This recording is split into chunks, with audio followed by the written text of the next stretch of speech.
Okay.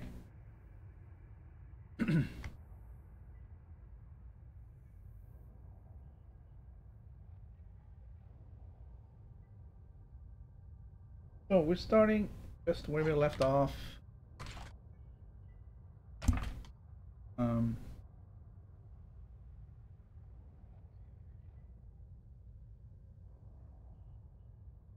This is a planetary nebula out in the middle of nowhere. Really?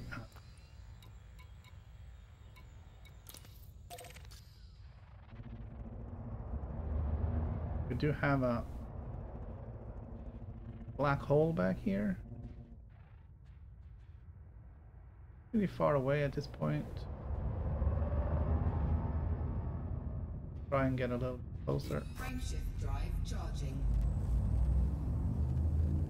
And we should see the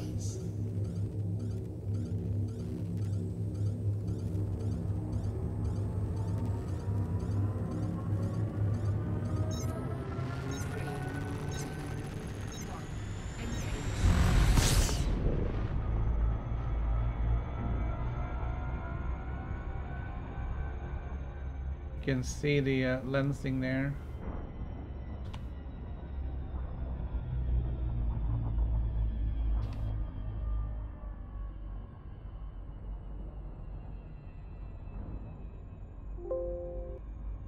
Sorry, I just need to turn down the volume on my headphones. As we move, you can see the what they call the gravitational lensing, where it's basically bending light. This is pretty much all we can see from the black holes.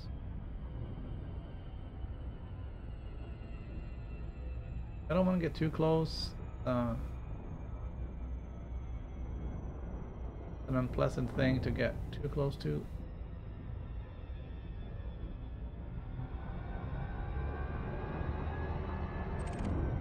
But there it is. Black hole. Our destination is very far away. Frameshift drive charging. The next bookmark is like 8,000 light years away, so we don't really expect to get there today.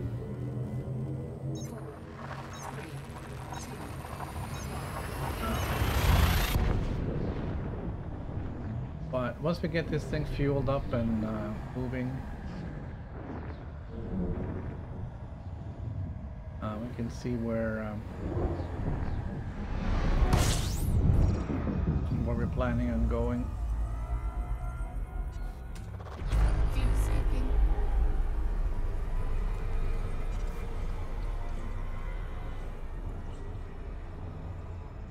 Fuel skip disengaged. Yeah, we need to put a lot more fuel than that.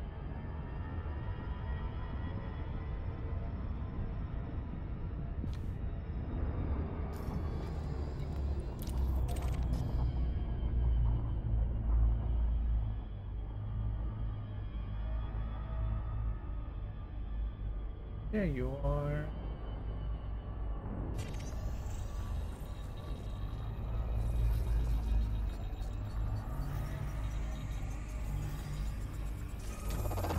Fuel skipping.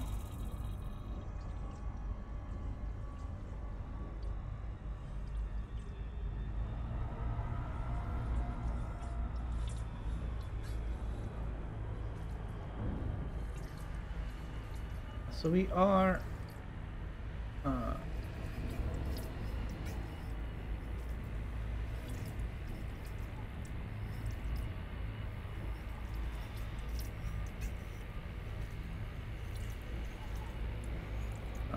almost 30,000 light years. Complete. Almost 30,000 light years away from Earth at this point. Still got 35,000 light years to go. So if we get to travel about 3,000 light years today, we should be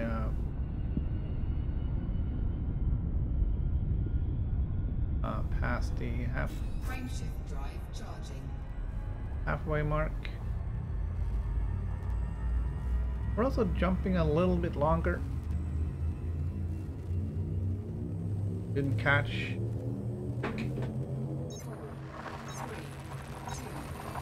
the last stream. Oh, I'm heading to Beagle Point. Bologna is too short. It's only 22,000 light years. Beagle Point is 65,000 one way. So this is Fuel skipping.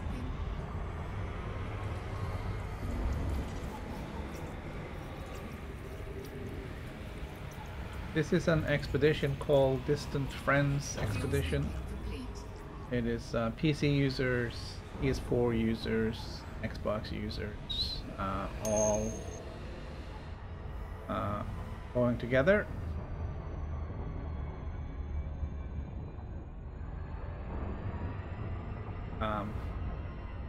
So there's a bunch of us going. I can't check that right now because it looks like EDSM was down.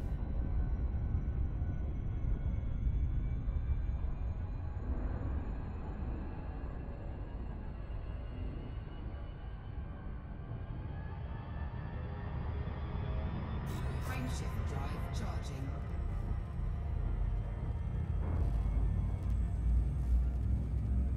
So I decided it was kind of wasteful dragging along all those limpets.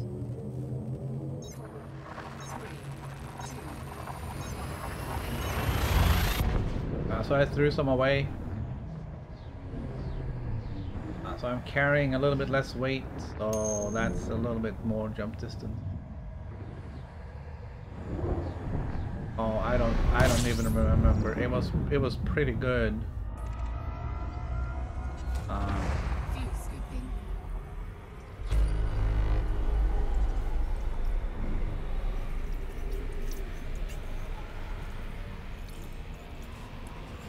Fuel skip complete.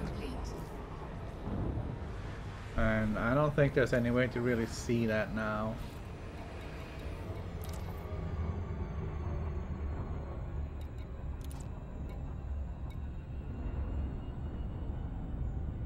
No.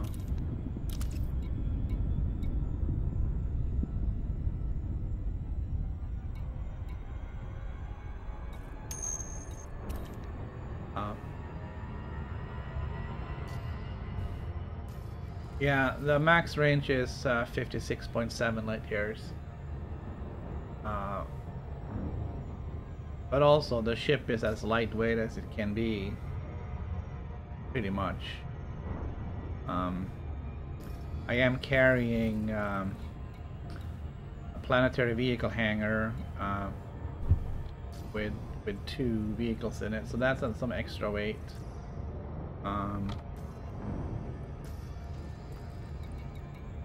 But everything else is just stuff you need.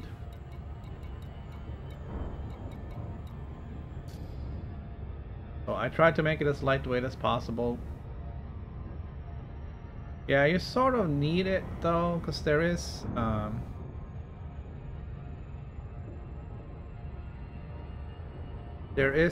a huge gap once you get to a certain point. Like the furthest star you could get to before engineers and after engineers is a huge difference. There's a big abyss there, I think they call it, where there's very few stars to jump to, and you need more than 35 light years to get there.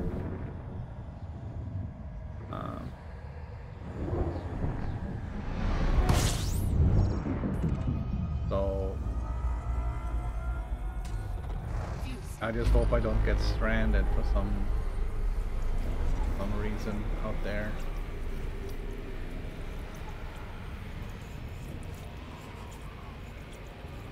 Fuel scooping complete.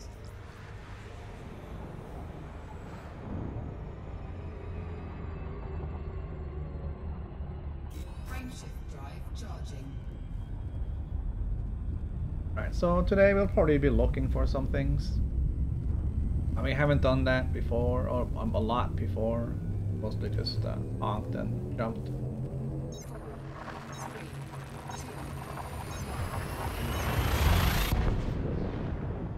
So, since we are so far ahead of schedule, we're halfway almost on day 13.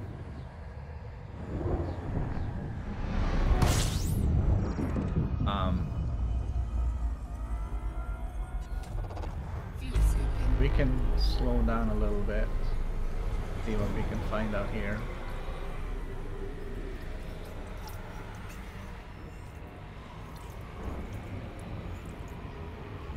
Fuel scooping complete.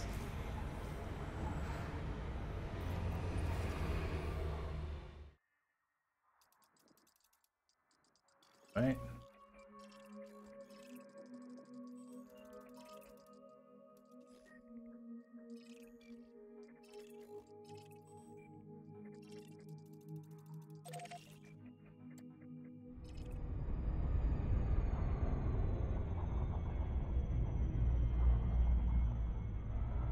So let's tag this with our name.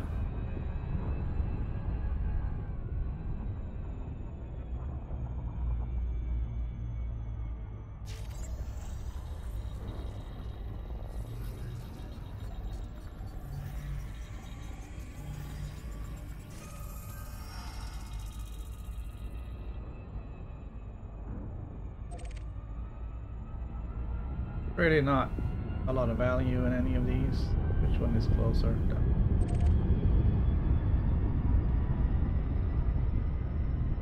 But we might as well tag some, get some exploration points.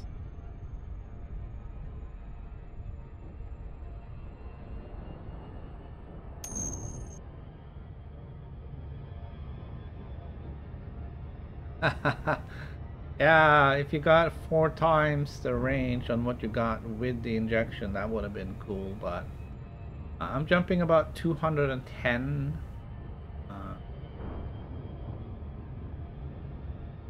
When I get neutron star boost. I had last week. Last week I had pretty good luck. I ran into a bunch of neutron stars, and over the duration of the 3 hours I was streaming or whatever, I had an average jump range. An average jump range of 100 light years, which is pretty amazing.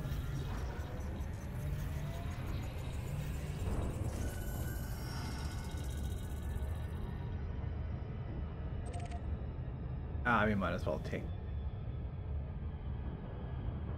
There's only one, right? Oh, it's not a moon, it's a little.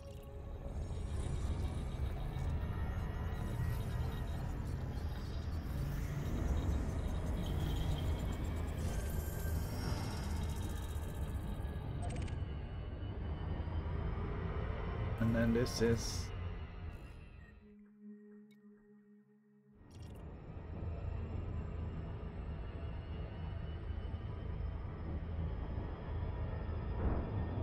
so I'm trying to incorporate some interesting views.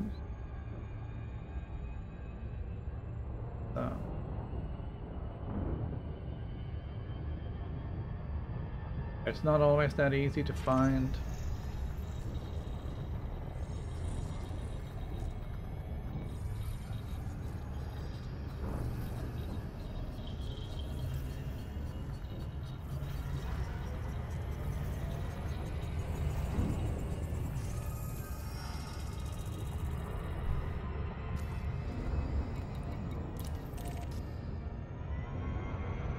Of course it's behind us. Why wouldn't it be?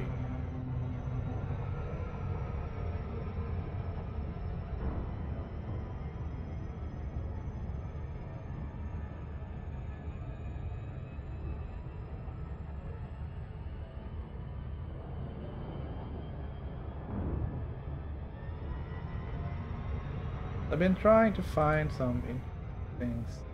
Galaxy map. There is a lot of it.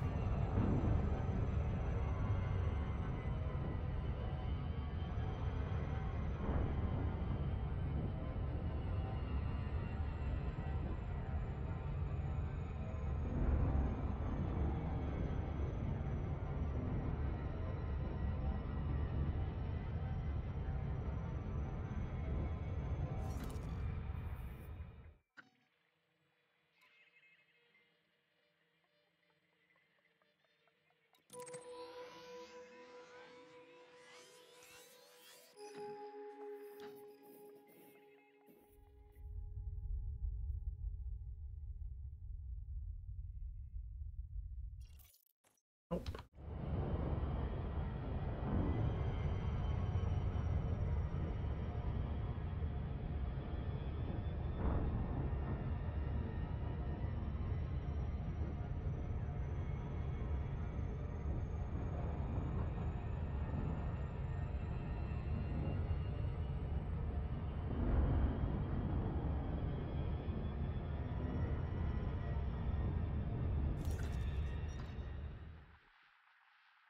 Just trying to find some interesting spots that aren't too far away.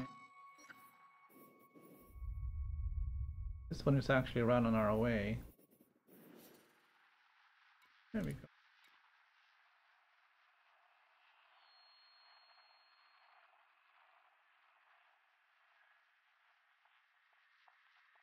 Okay, somehow it.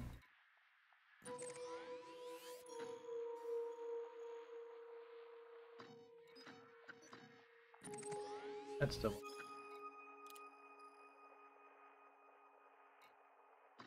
That's the.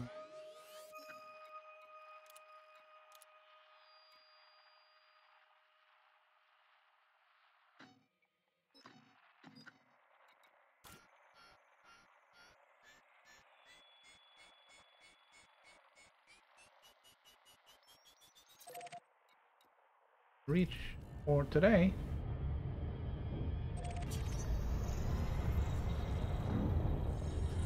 So at least we have something to look forward to there. These planetary nebulas are actually some of the more interesting news.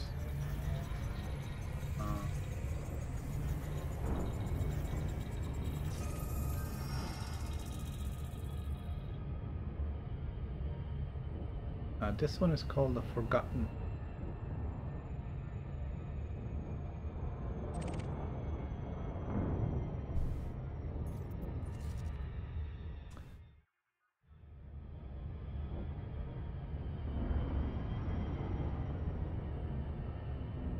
So it is kind of on our way. Cool. Sure, we could find something else we could swing into as well.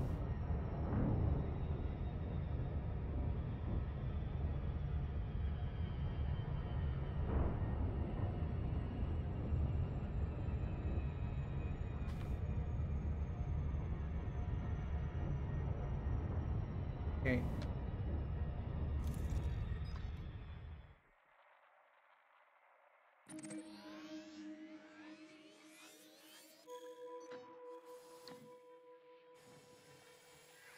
So that's what we're looking for, these little blooms.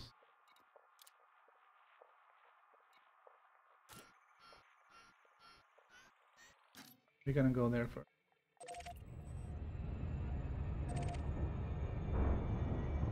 There's a lot of them around here. I'm just gonna have to not go overboard. Any stops.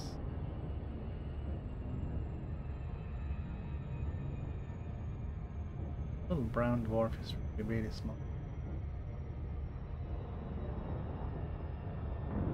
So I'm using the galactic map on EDSM.net, and you can choose to see what features you want on the map, and I have selected planetary nebulas. There is a whole bunch, and I'm sure there's more that hasn't been discovered yet. After all, considering the number of stars and number of pilots going this way,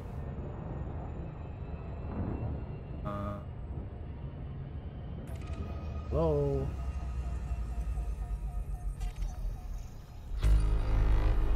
Wow, this star is actually smaller than the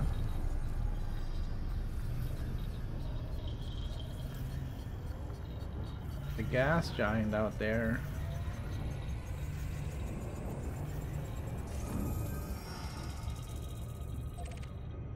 And there's a little planet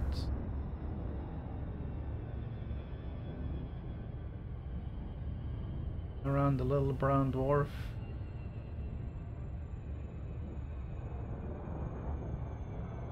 I really thought I would be able to scan that star from 2,000 miles, something. This is a moon, not a planet.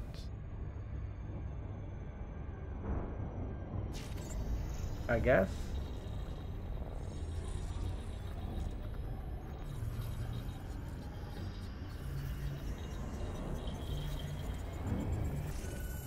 It is at least relatively small.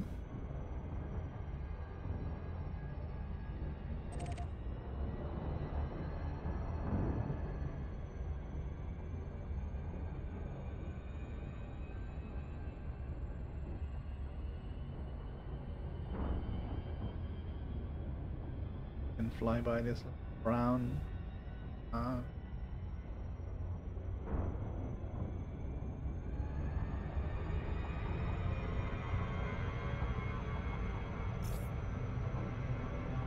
brown star. There it goes.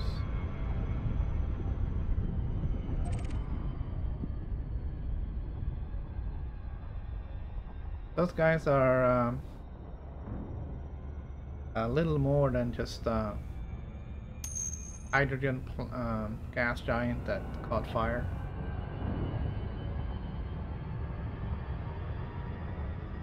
Yeah, if I hadn't had that crash in turn 1, I would have won it.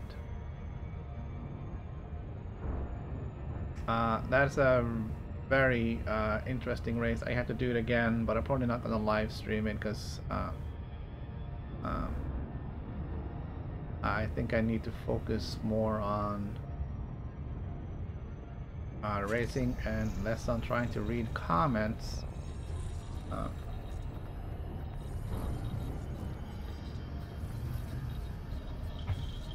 And the last thing I need in here is more screens at this point. Although it would be nice to have one right next to my station set up so I could more easily read comments.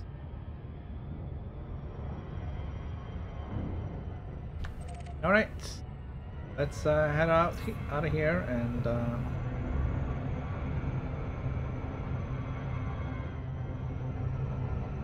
we'll get some.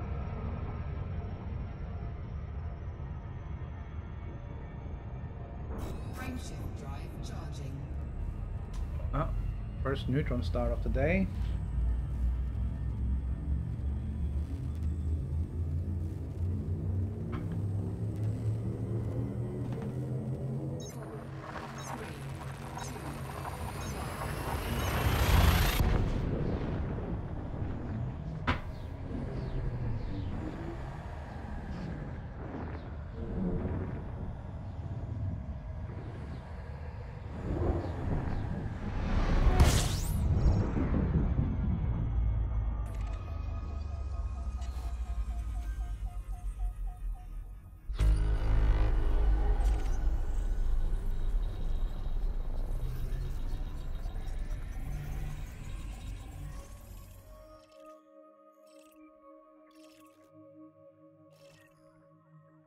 Alright, so the distances are pretty big here.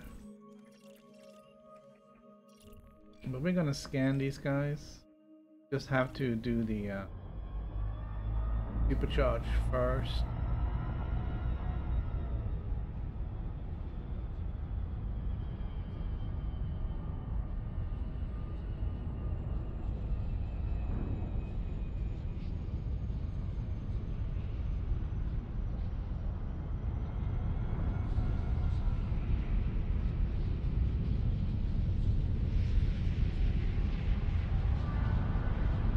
And again, if you're not playing this game with headphones on, you're doing it wrong. Frameshift drive operating beyond safety limits. That was not enough.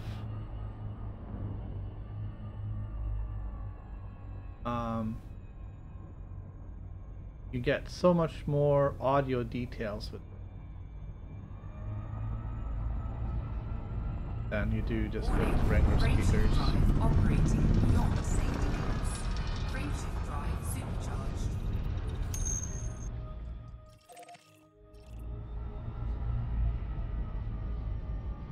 Yeah, just the sounds from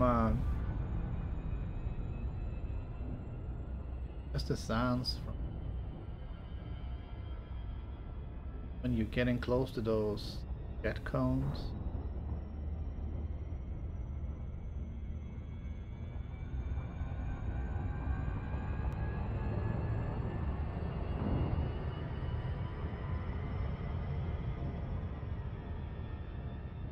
It's like you know that scary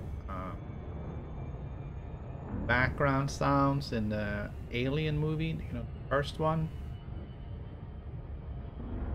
Just setting the mood so that you're thoroughly scared when something happens. Yeah, that's how the neutron star sound.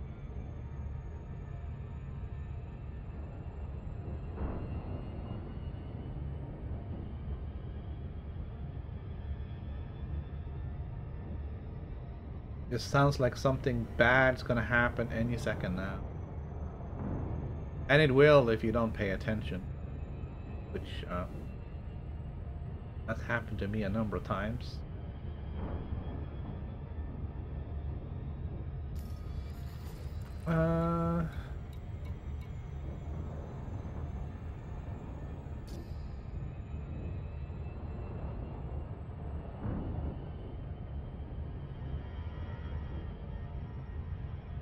Gonna have to keep an eye on that frame shift drive. I don't want to have it go under 90.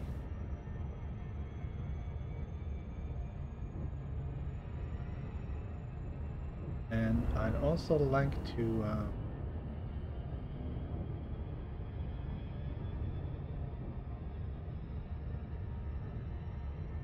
gonna have to look for a planet to land at.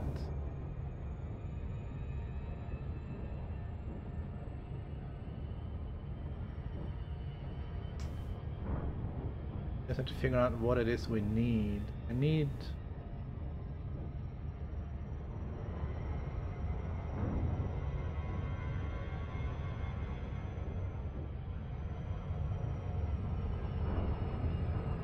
need more fuel for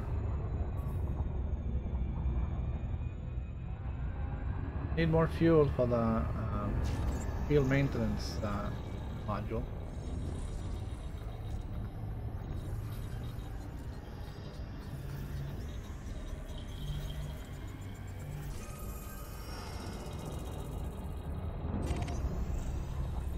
I do not expect these to be habitable around the neutron star. It's probably going to be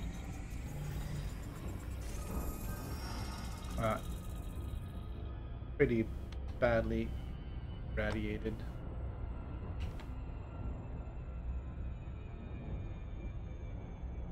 That's habitable zone 4,200.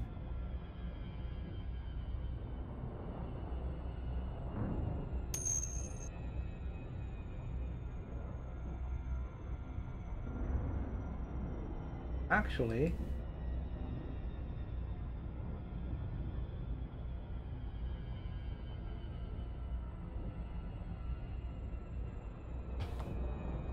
well, it's not really YouTube though, it is. Did I not scan them both?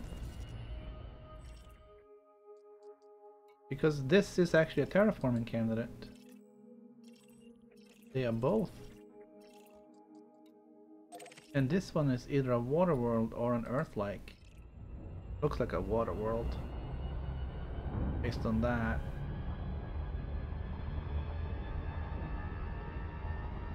So this is a very interesting system. Not really.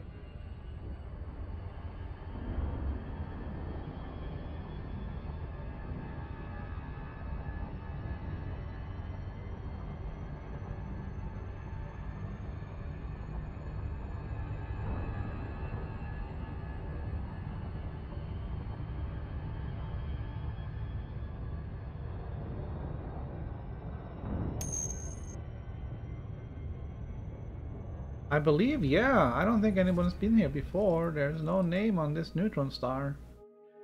So not only is it a very interesting system with 3 potentially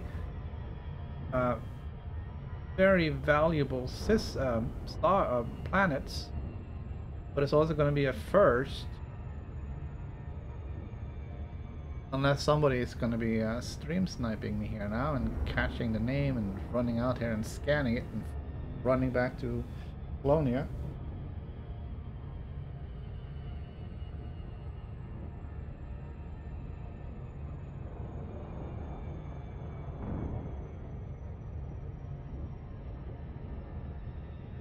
Oh, hello.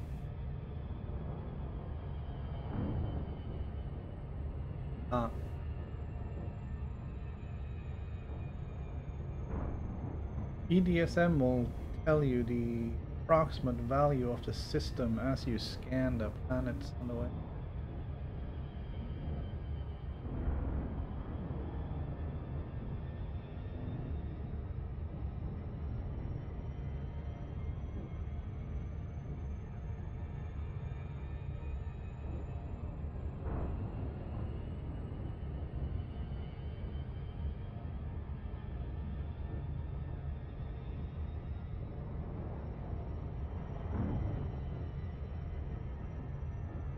So there's going to be 1,000,000 credits easy for this system.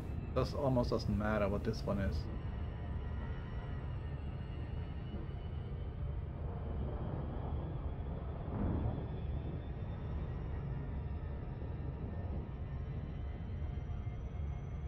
But I believe this is the first time I've actually seen terraforming candidates around a neutron star.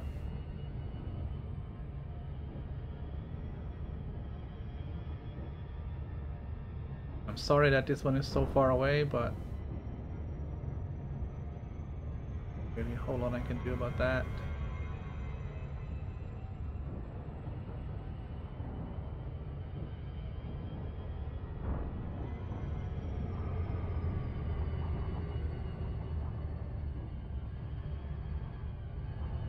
Gonna have to slow down now.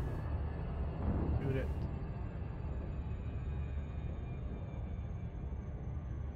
The fast scanner, I should, right?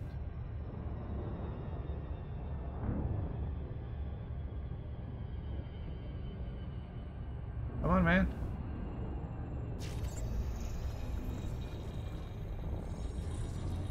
I think I may have been spoiled by having the long range scanner before.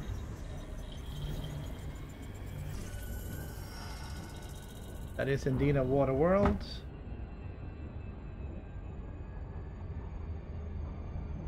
And that's also a terraforming candidate.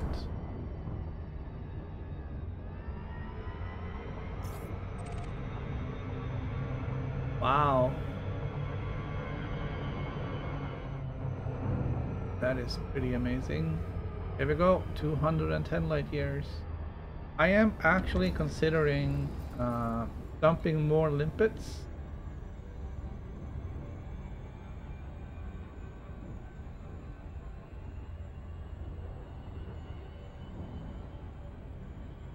And then just pick up some more. Well, I already have a lot of iron. And whatever else I need to produce more. Then I can just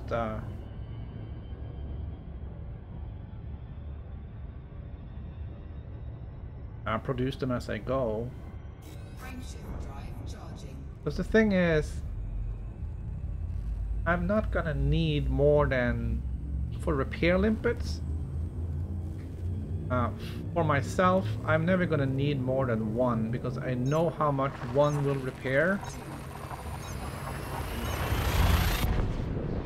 And even if I forgot right now, I think it was at 18%.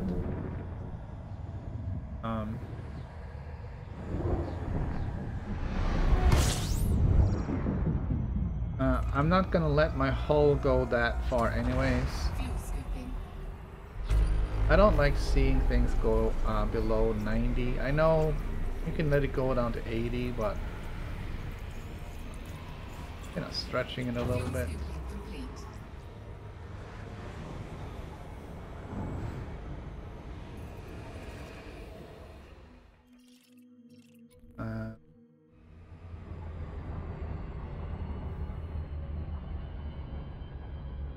Frameshift drive charging. But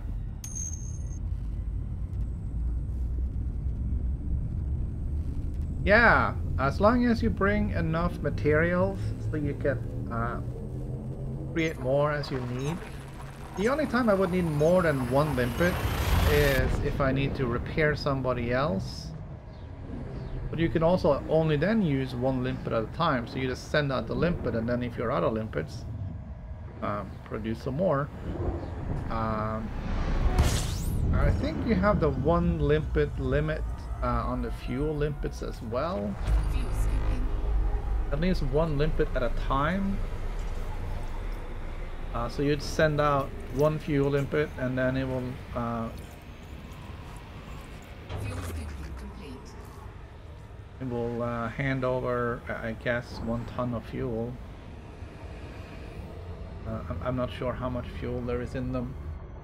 So then at that point you may want to have a need for more limpets. But I do have currently 5 reloads, which is 20 limpets. And I can always get iron and nickel.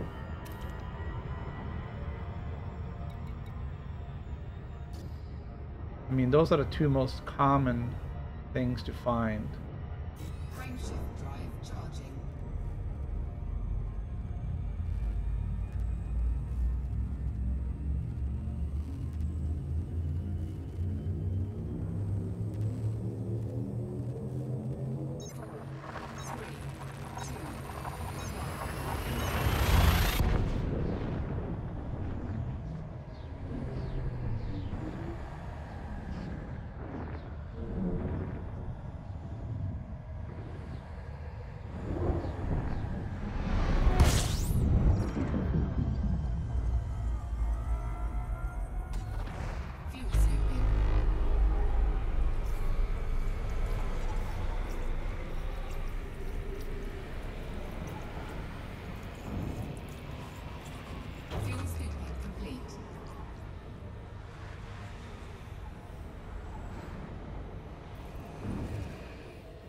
So I'm just gonna check and see if um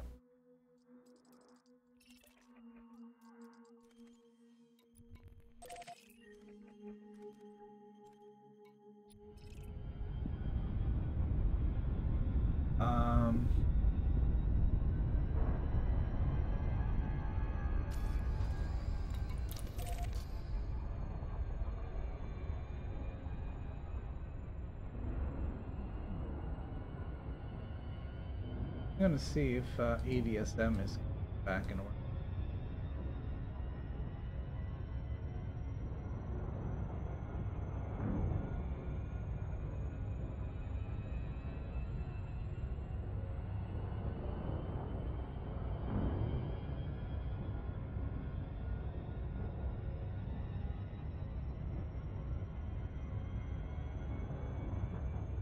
Okay, that looks better. Better. All right.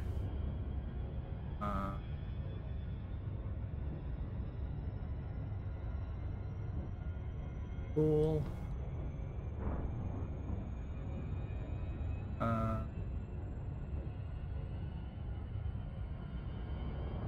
Geological features.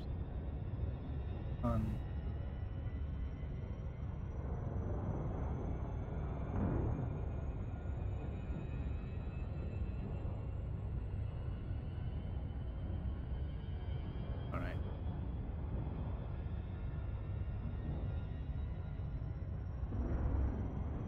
I was just looking to see if there was any records of any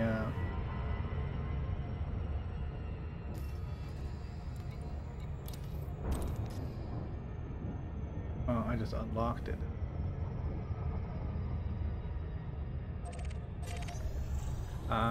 If there was any recorded geological features anywhere. Those are kind of rare because it requires that people actually land and get out.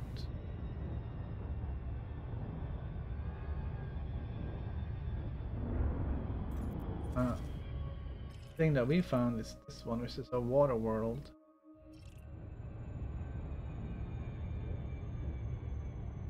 The thing with the geological features is that they're often like geysers.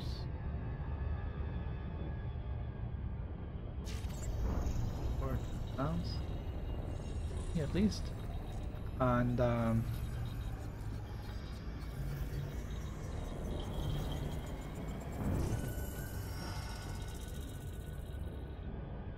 it seems that certain geyser types have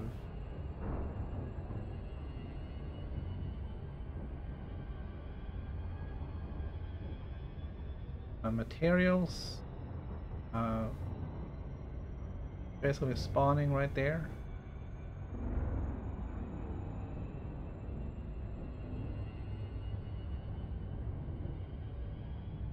So if you were to find a planet with geysers on it, then first go up to the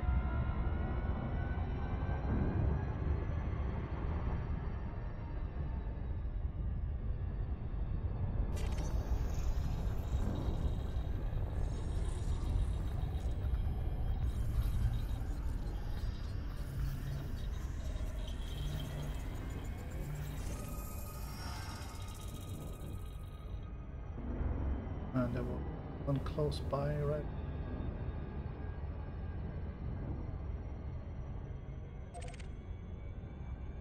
Huh?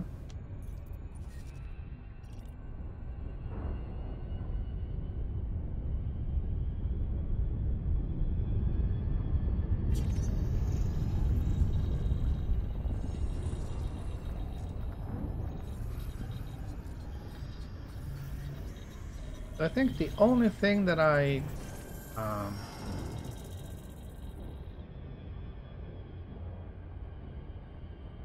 the only thing I didn't bring was something for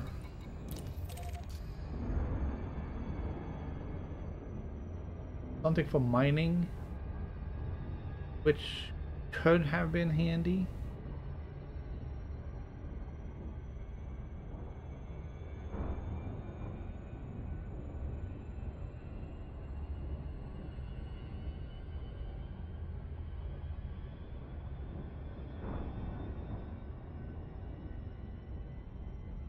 It's just, I mean, wouldn't even need to. Oh, yeah.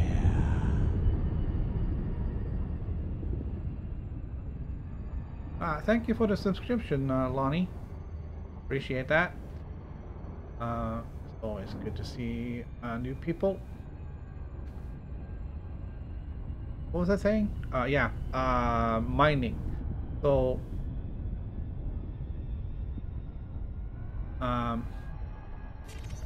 what I would really need for that would just be a collector limpets and maybe prospector limpet.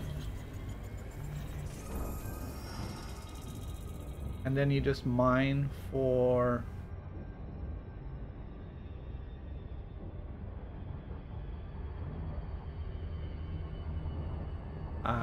yes and no, Lonnie. I am on. This is on PC, but I am also on PS4.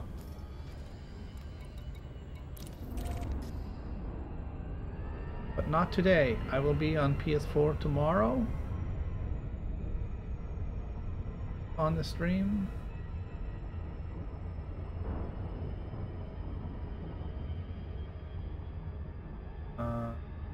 Not sure what I'm doing tomorrow. I might go looking for Thargoids tomorrow, not because I want to battle them, but because there is a new type and I haven't seen it yet.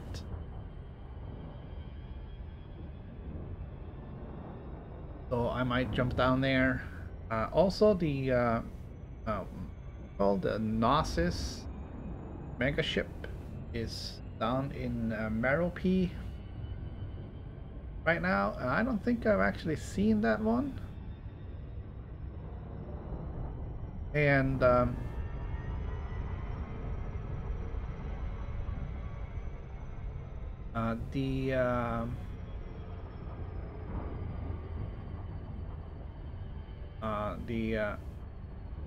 guy with the astrophysicist PhD or whatever he had, I'm not sure, who sorted out how to generate the galaxy. He is also the voice of the Gnosis megaship. So that's a cool little factoid.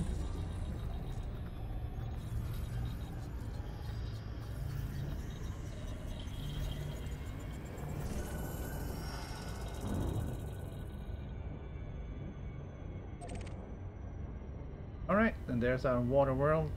Catch that one as well.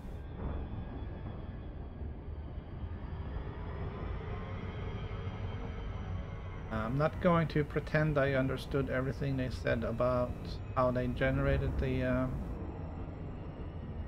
everything here, but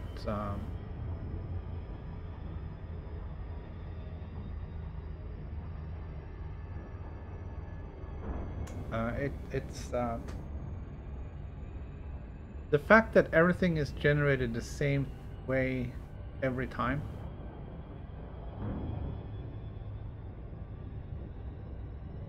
That is just amazing. There's nothing random about it. It all follows very strict rules of how solar systems are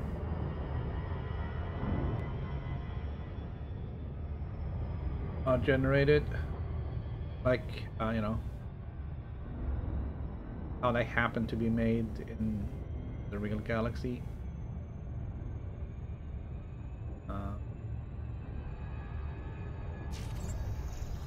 I don't know. I think some of these systems are a little too weird to be possible.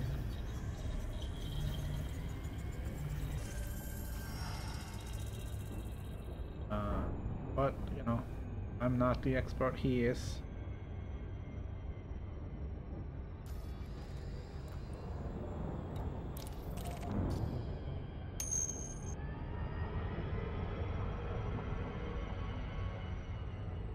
Well, I don't even know if I need a refinery. And I don't even remember how many slots I have open. You would only go into a ring and mine it to get the materials, because it might be easier that way than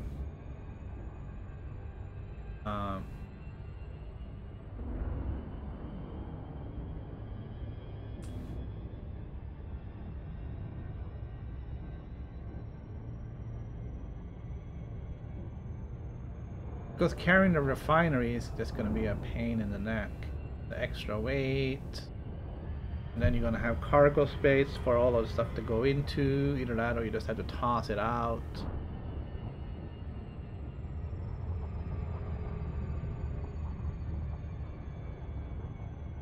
So you would just mine like metal asteroids for the iron and nickel and stuff like that. Yeah, but you need materials for that. So there's two ways of getting materials. You can either mine asteroids and get materials, or you can land on a planet and look for stuff. So what do we get?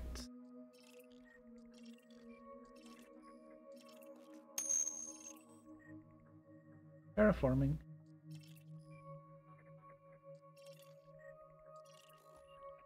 Terrestrial water world.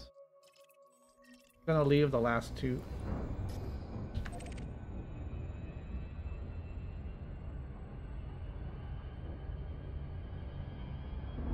I guess this whole thing came out of the discussion that I feel I'm carrying too many limpets. And I was thinking of bringing it down to 8 or 10. Because I can just land and pick up some iron and you know, pick up some iron and nickels for more limpets anywhere. I mean, if you jump into a system and yeah, but yes, you get very little materials mining asteroids. That is true, and it's also a pain to deal with. But then again, you don't have to land, so I don't know.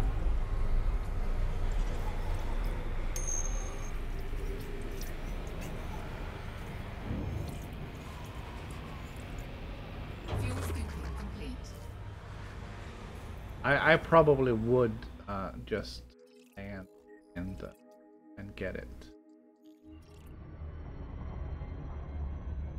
So that's what we're doing.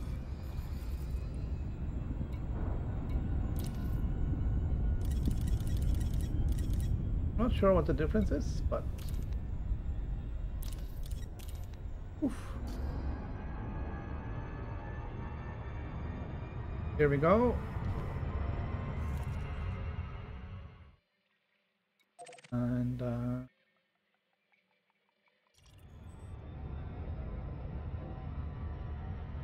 What does our range say now? 53.5. Nice. Frameshift drive charging.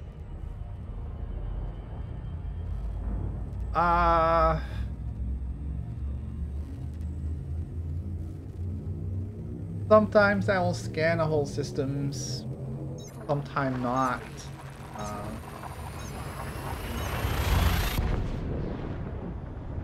I usually want to see something of value in the system before I start scanning. Oh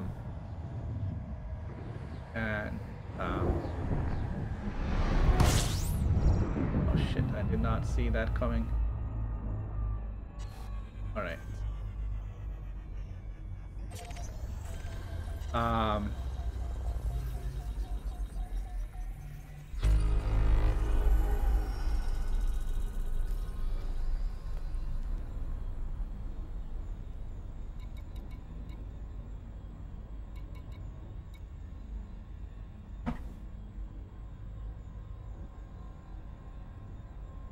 Habitable zone is okay, so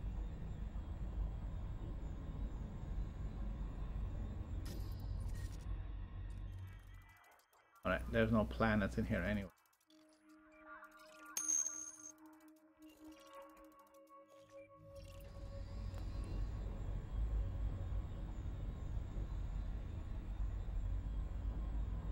Anything collectible?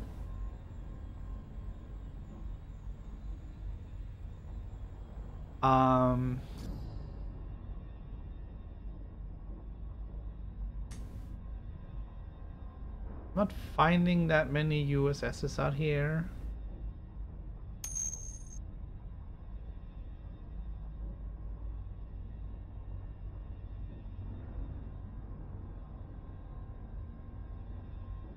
Nothing really comes to mind.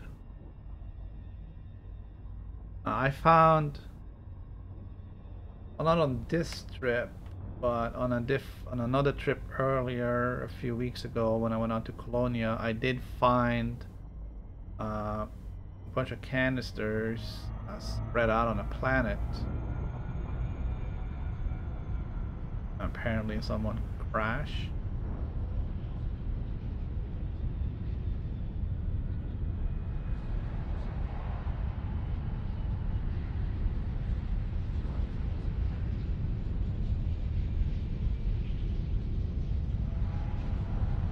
But yeah, there's not really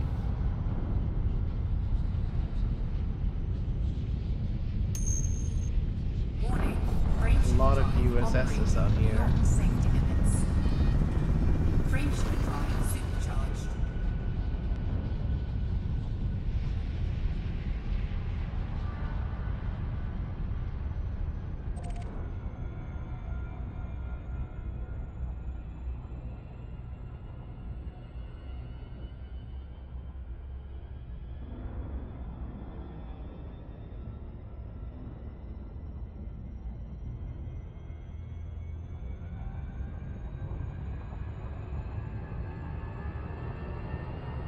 Frameshift drive charged. And look at that, 214 now, huh?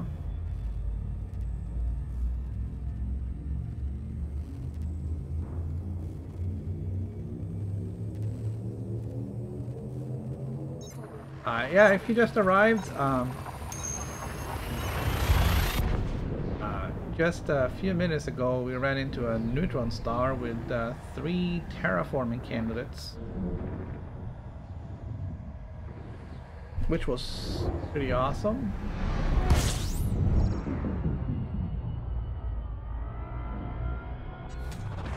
Fuel sweeping.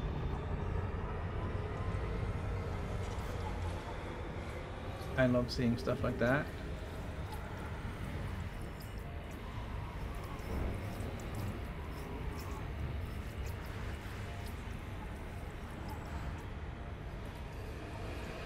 Yeah, the only thing I would pick up if I found a USS would be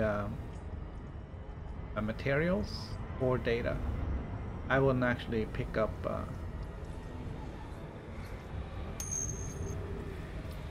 I know that sounds kind of bad for the poor sucker who was stuck in an escape pod, but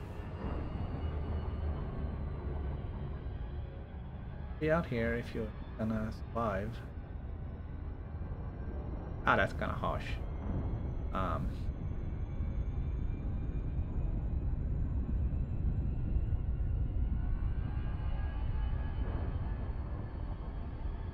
Frameshift drive charging. So we are almost at the first planetary nebula. I wonder if that's that red little nebula we see at the... What was that? 7 o'clock? On the circle there.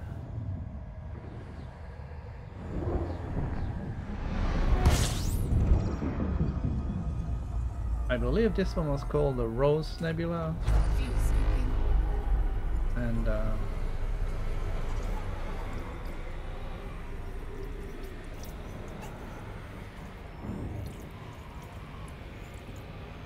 Fuel scooping complete.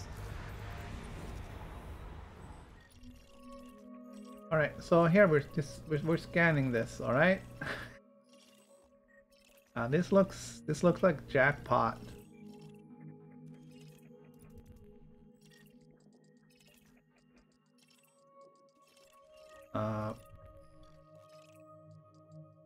This looks like jackpot. So in this case, we're gonna scan pretty much everything.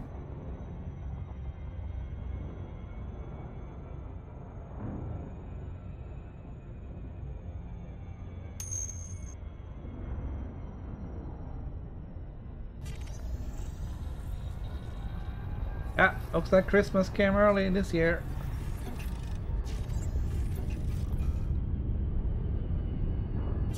Damn it, man.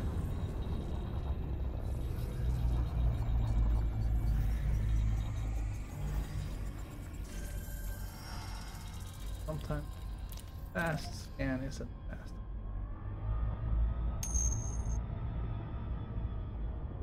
Yes, this is on a PC.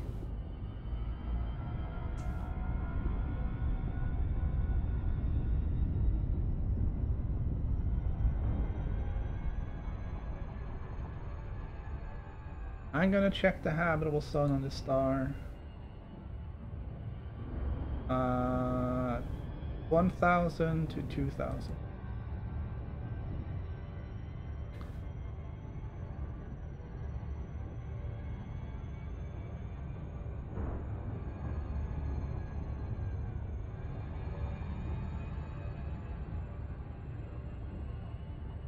So I stream from a PC on Monday, Wednesday, and Fridays.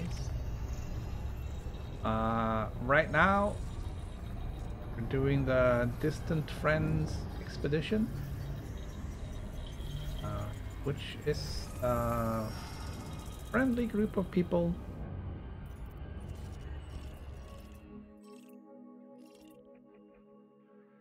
Alright, so number 4 is inside. 5 is outside. 4, 5, 7 is outside unless it's a water world. It is a friendly group of people all going to Beagle Point, which is currently the star that is... I guess that's not really true anymore either. It was until recently the star furthest away from Earth that we could get to.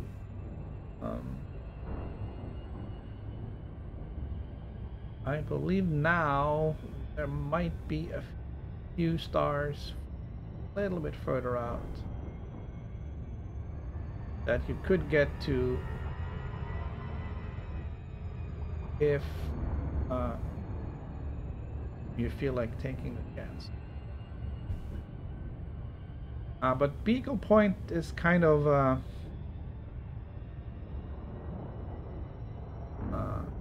historical because that was furthest point. There is another star a little bit further in that was that held the same distinction. Yes, pre-Anaconda.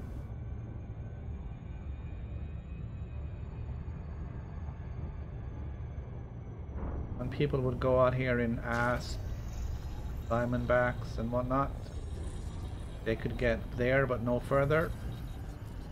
Then when the Anaconda came with its longer range,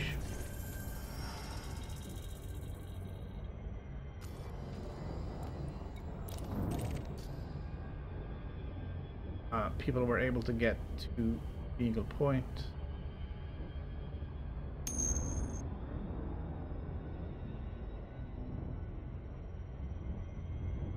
Yeah, that's no fun though. I mean, you've flown 65,000 light years. It's probably taken you a week to get there if you have been super dedicated.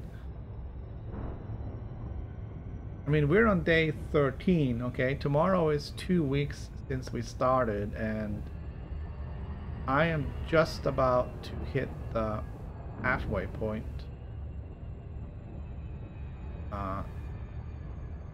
That means that I'm 2 weeks ahead of schedule. I wasn't supposed to get halfway until early December, and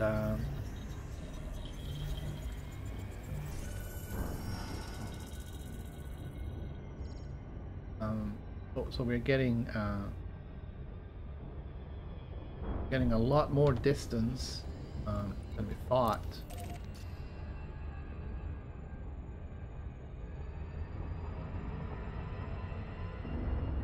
So I'm not really checking to see what we're getting here.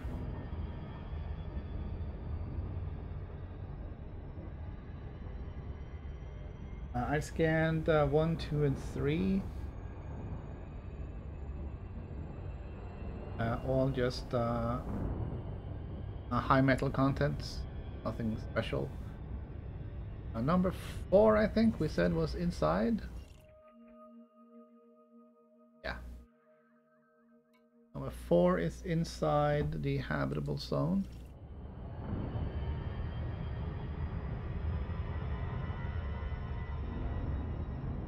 Not by much, but still.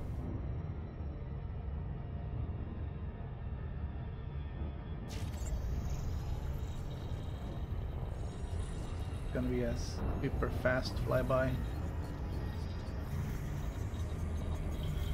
Oh, I should slow down. I'm a little disappointed.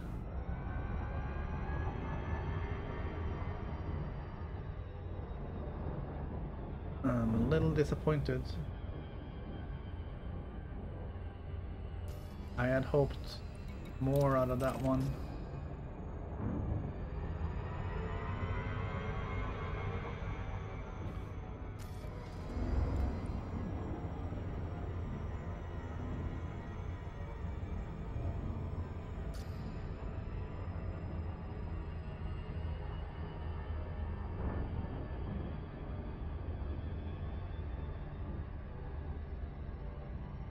So yes, expedition, distant front expedition. It's a group of people on all platforms, maybe with the exception of Mac. I don't know if you have any Mac users with us.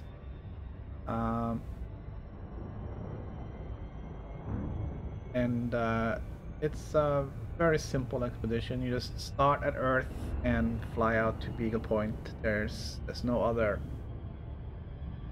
waypoints in between. You can fly there any which way you want to, as long as you start at Earth and finish at Beagle Point.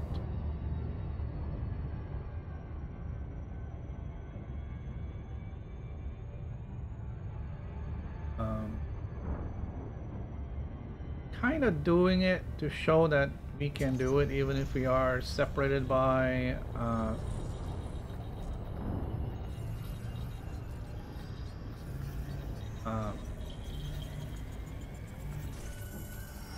artificial firewalls, I should say.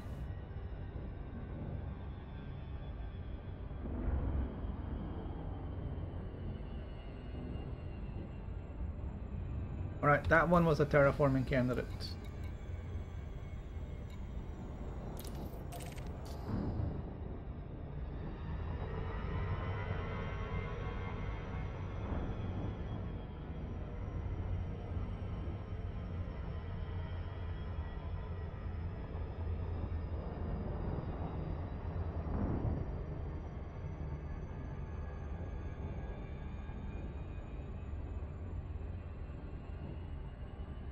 Volcanism. Minor metallic magma volcanism.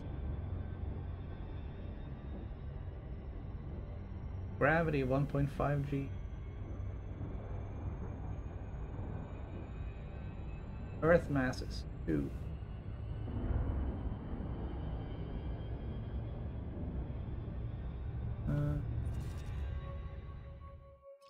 Finland.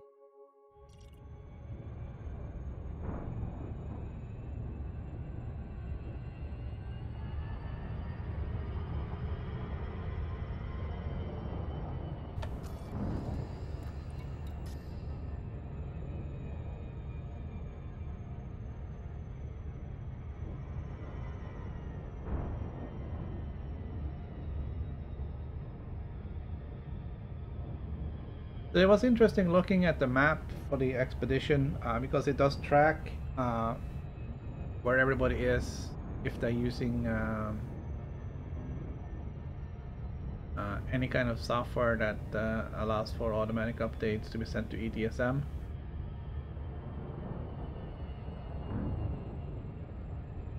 And it looks like one guy basically he must have played for like a week straight without sleep. He got there really fast and then he self-destructed and went back to Earth that way. But at least he got there.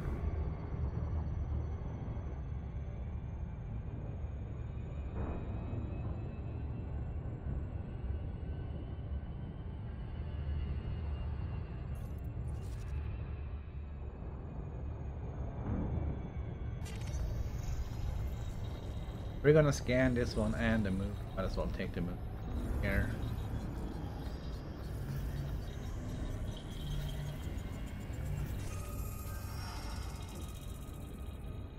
Another terraforming candidate.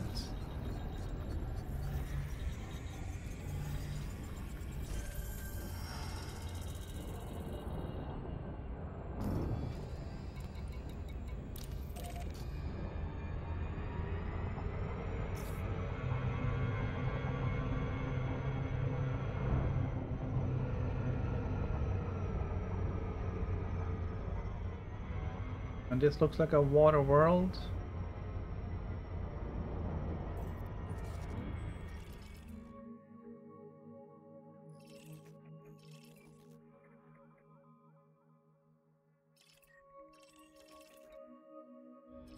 It could be, but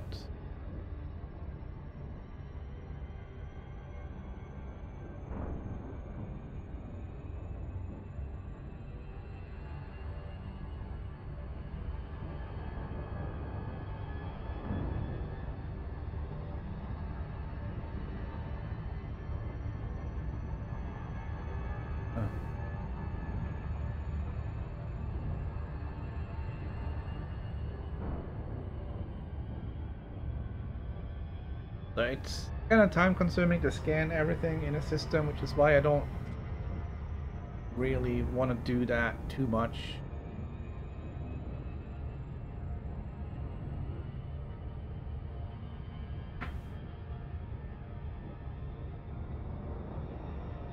It just feels like you're just flying around, getting a whole lot done.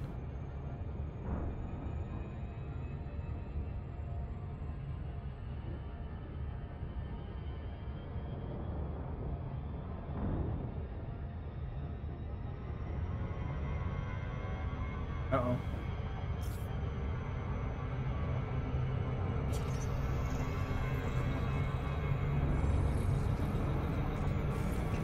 Yeah, I had to do the loop of shame.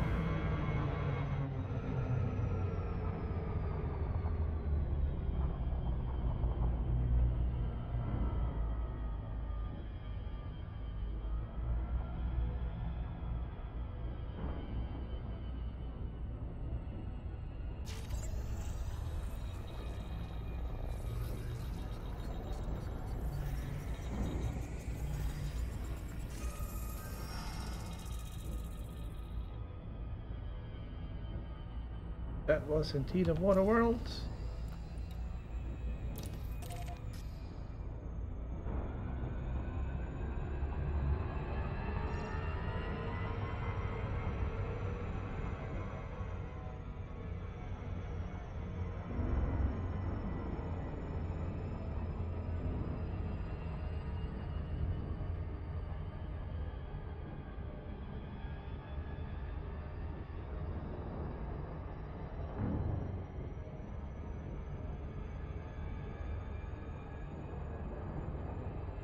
Nothing remarkable about this one. This should be 7. Number 7. Oh, it's number.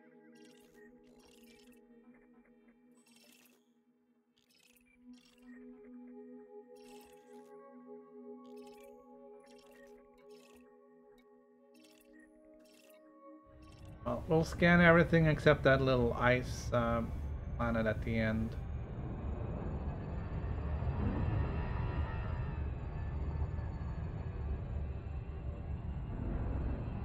There's really no point in going there. That one. This at least will be a high metal content world. We'll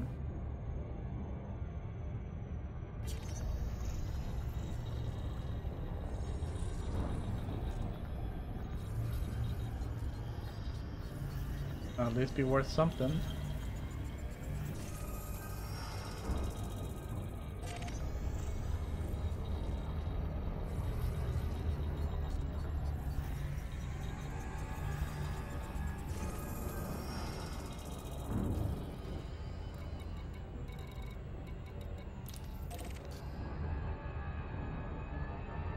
That's gotta be the one, right?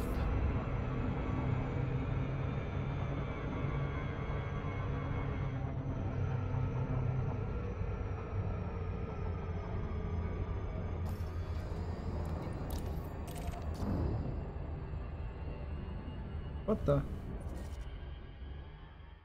Oh, that's the one I want.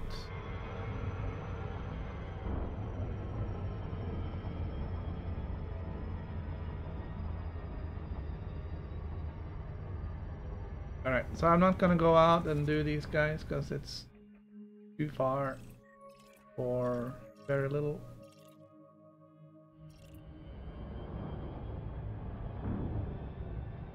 So we scan this, it looks like a water world. And then up there in the top right hand corner, there's a little red flare. Yes, I think that's the Rose Nebula that we're going to.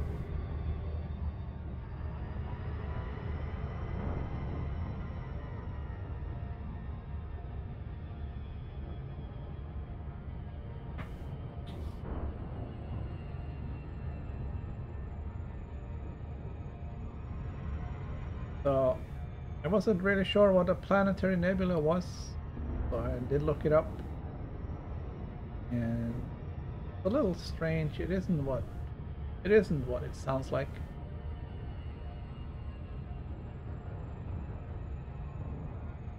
It is basically a stellar remnant, which means a star has died. So there will be some kind of dead star, I guess, at the center there, either a black hole or a neutron star or some other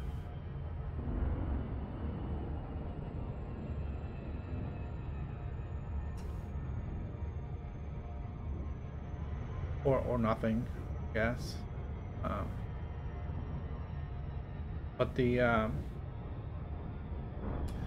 colors come from gas that has been expelled by the star as it died, and it's just kind of floating around.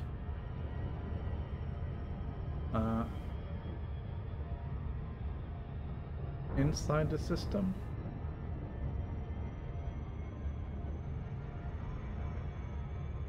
It's different from a regular nebula, which is usually spanning multiple light years.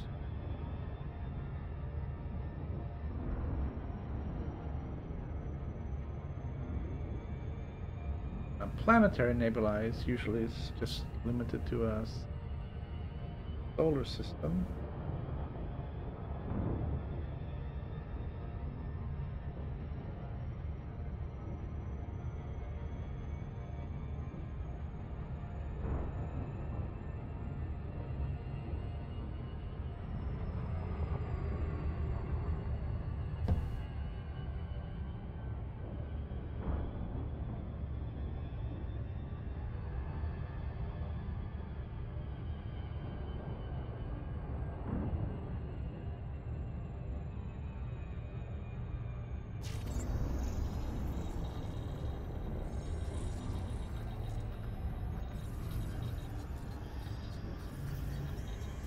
So the glow is coming from ionized gas. What they said.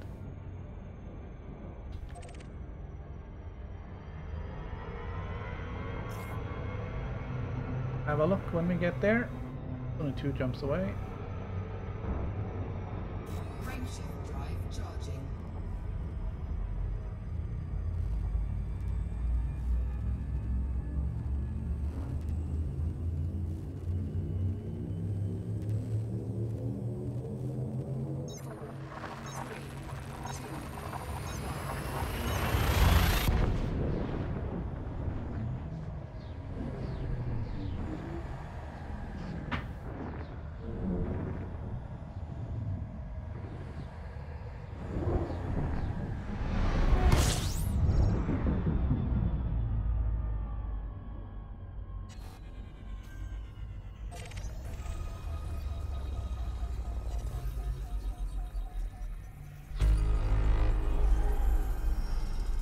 Alright, what do we have here?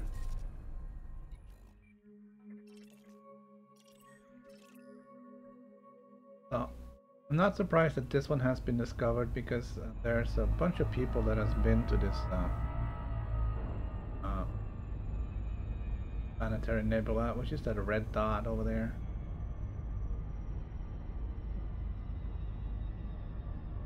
So people would probably be looking for neutron stars around this region.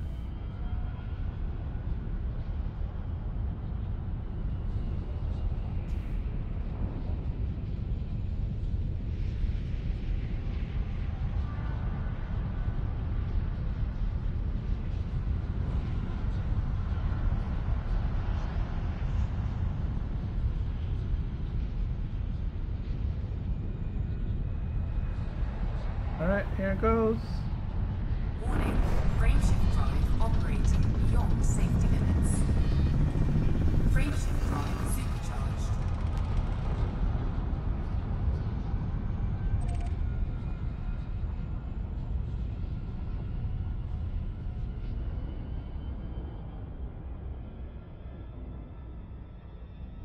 Aww. You kind of cheated now using the supercharge on such a short jump. Frameshift drive charging. But at least we're saving all the fuel.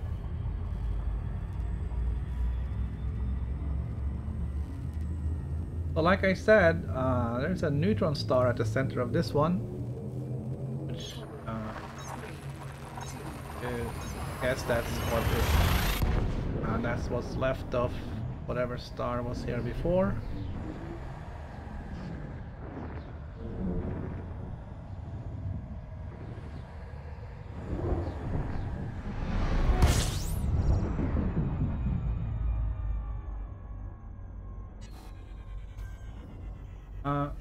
Thinking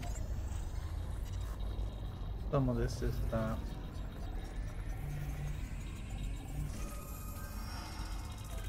probably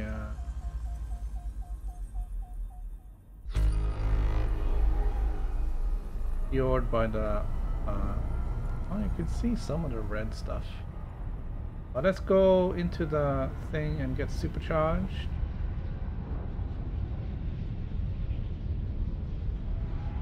And there should be like red and green in here, I believe. Just gotta get away from this light source. See more.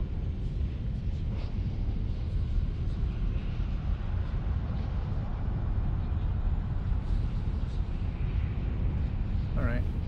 Gonna get in here. Warning, frameshift drive operating beyond safety limits. Frameshift drive supercharged. Alright, we're gonna put the star at our rear.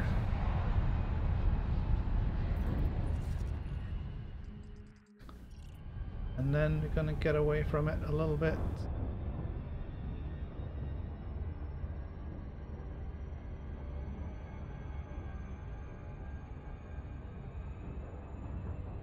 Not quite as spectacular as the blue was at the other one. But I think that is very much because of the light pollution from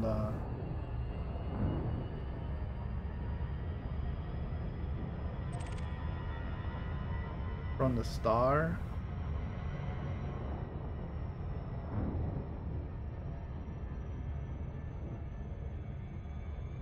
So let's see what happens when you get a... I mean, these things are super bright.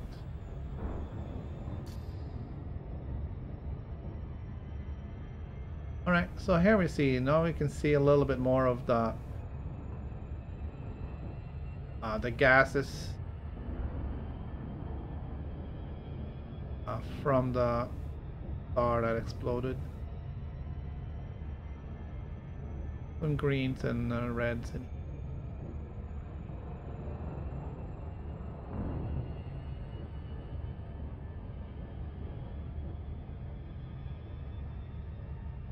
Also, this close to the core, there's just so many stars, so you're gonna get light pollution from everywhere.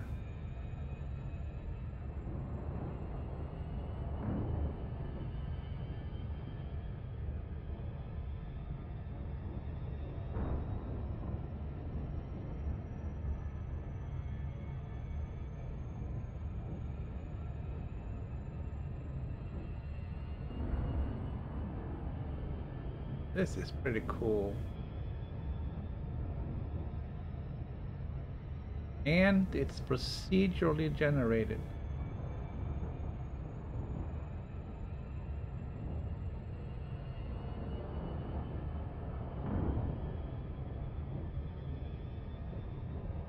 That is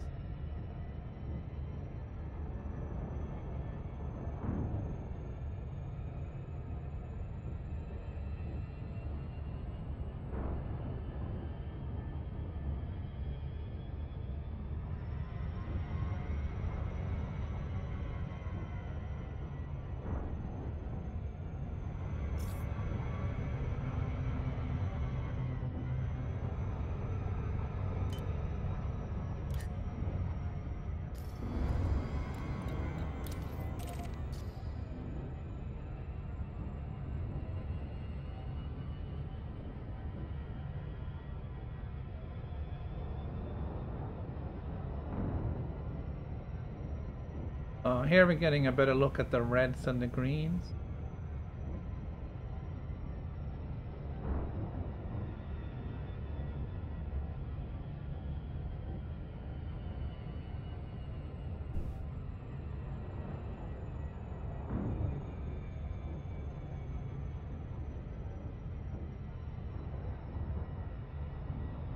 So I shouldn't say that it's confined to a system because, I mean, obviously it's not. You can see it.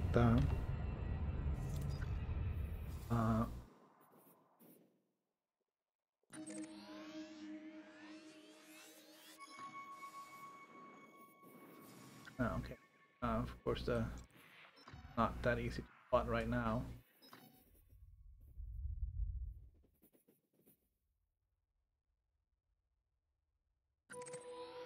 Alright, so but here you can see, so this is the blue, this is where we started. You can see the blue stellar remnant, the gas is expanding out from the star. I selected that, was like, gotta delete these bookmarks.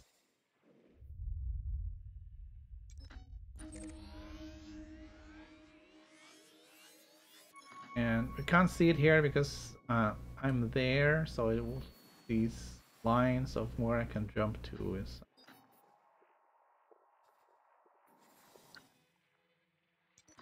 crazy. Gonna delete that bookmark as well. Then we're gonna take a look at where we are and where we want to go.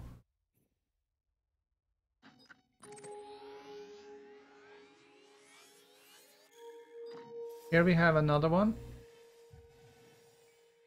One is blue. I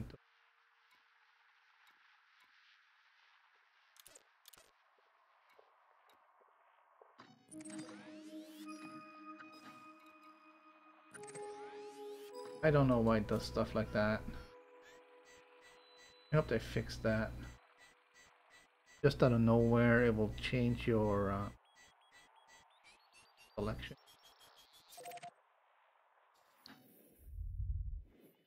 The relative short distance, 1500 light years.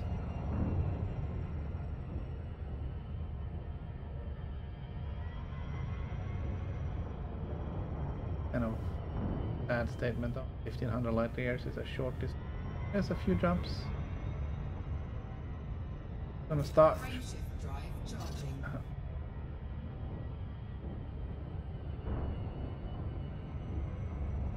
Alright, we're gonna jump straight to another neutron star. Gonna deplete our fuel. Unless there's a scoopable star in this system. And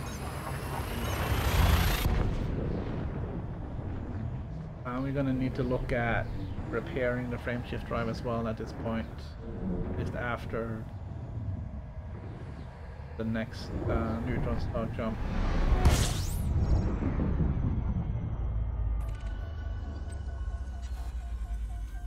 Select target ahead.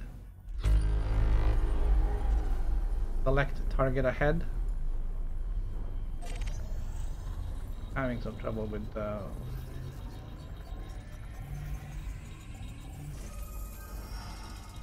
right, L2. There's nothing else here.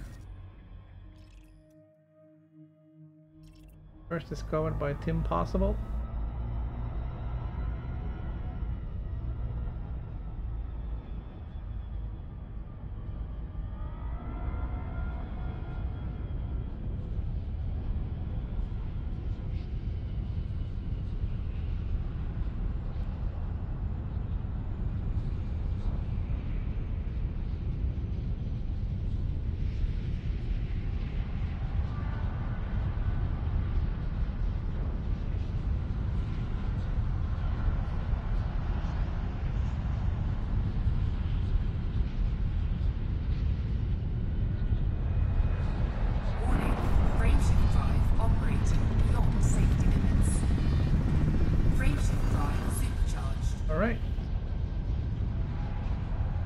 Target next system.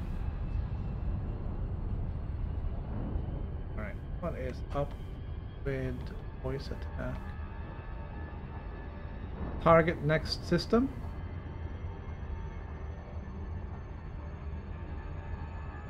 Okay.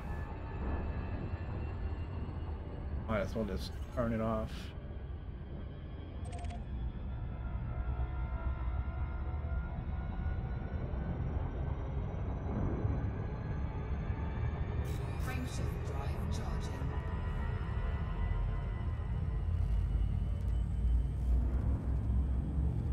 Alright, so that's 400 and... That'll be 428 light years in 2 jumps.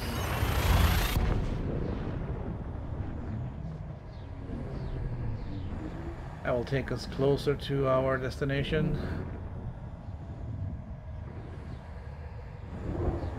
There won't be too many jumps. Into Fuel scooping. fuel scoop.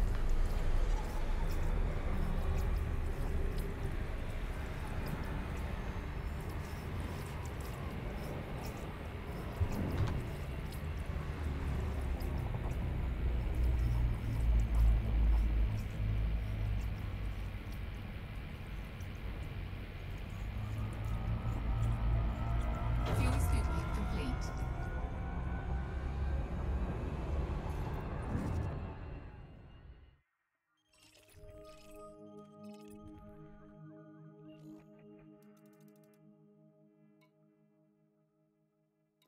There's lots of stuff here, but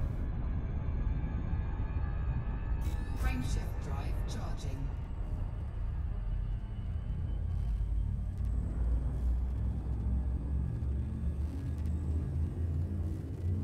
oh, so we have passed the 30,000 light years from Earth.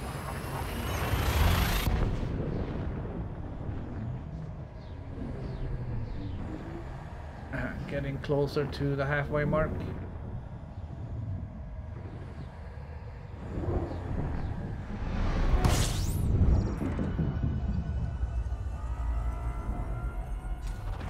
Fuel scooping.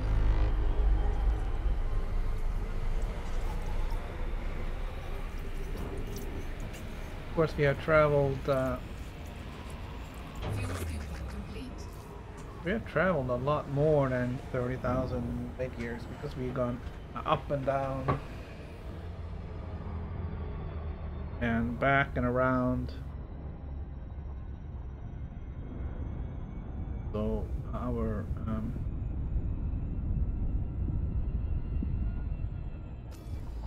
frame shift drive is now at 91. Frameshift drive charging. No.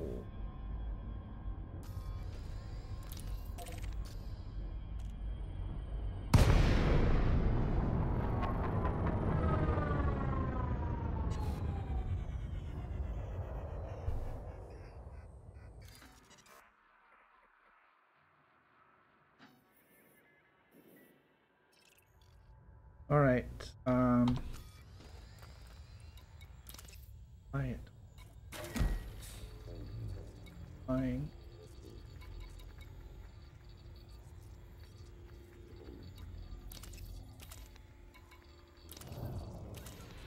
Shields offline.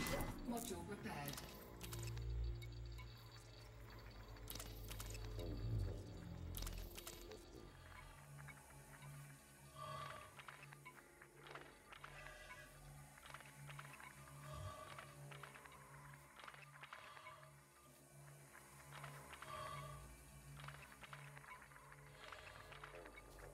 Module repaired.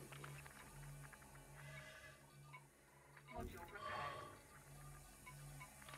Module repaired. Thrusters online. Module repaired. Module repaired.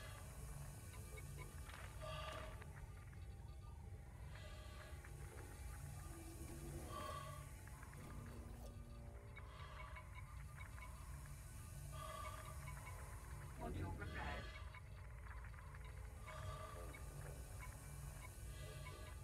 Module repaired.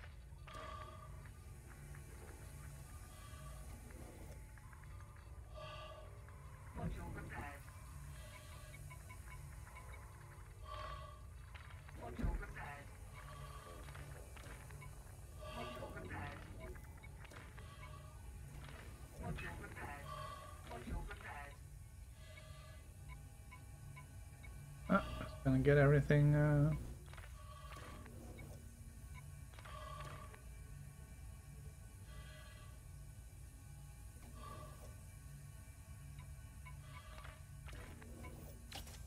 Everything repaired.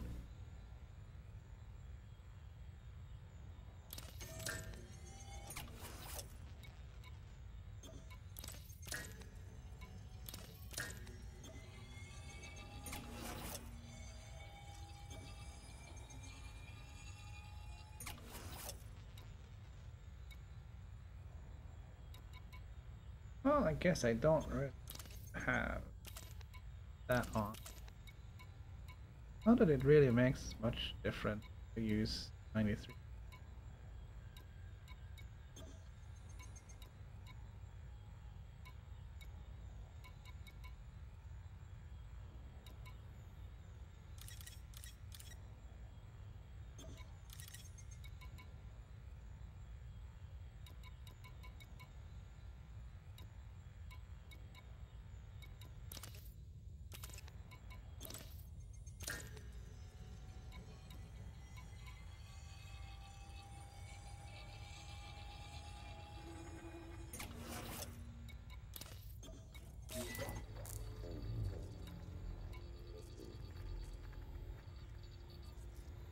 I like seeing 100% of everything ready. Waiting for the shields to come back anyway. Module repaired. Off. On.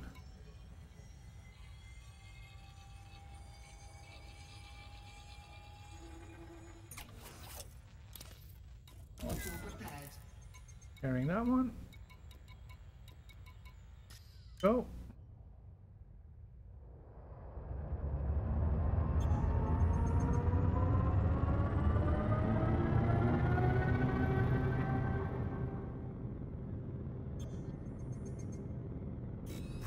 Recharging the shields is just taking all the juice out of the capacitor.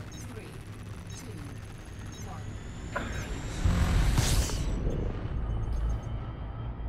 1. It's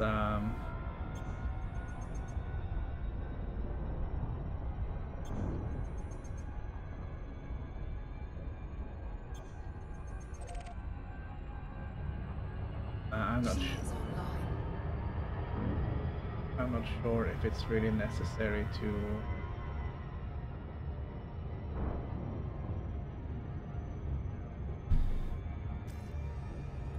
kind of feel like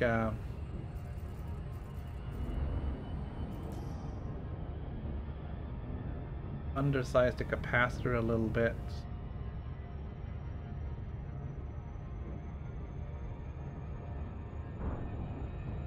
I don't know if I can turn anything off to make that actually more.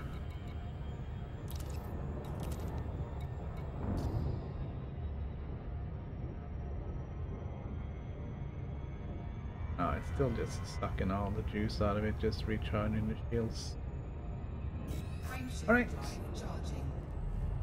Moving on.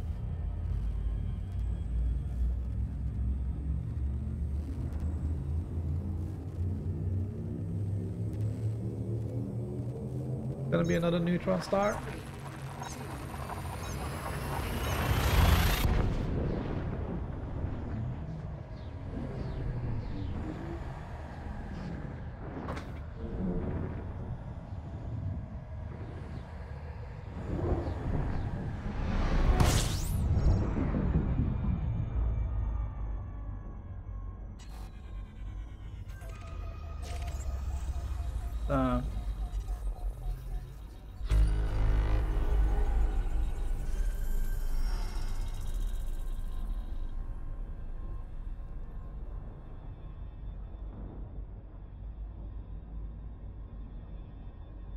Technically, I don't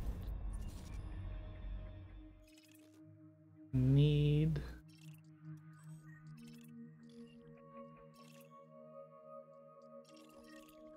to have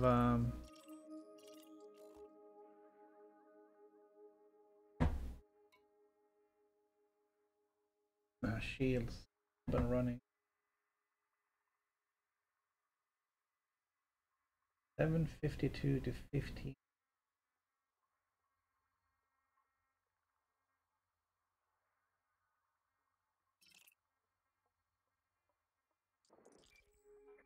So this one is inside the habitable zone, that one is not.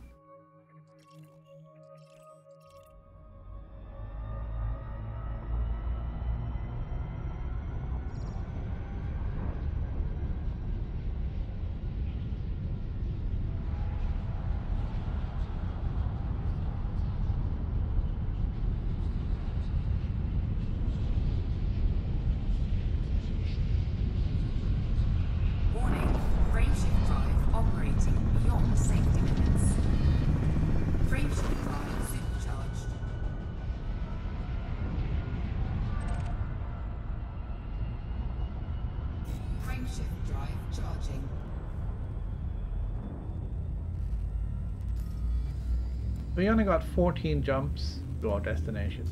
Not bad.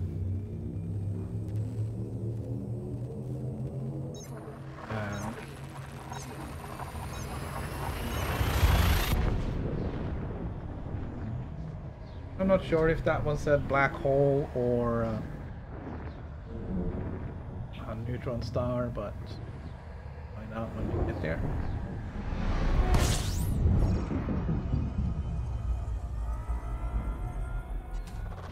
Fuel scooping.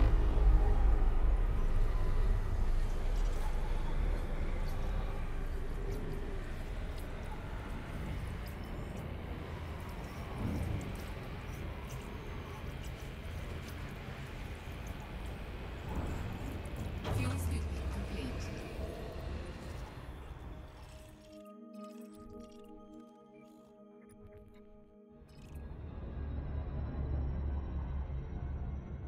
Frameshift drive charging.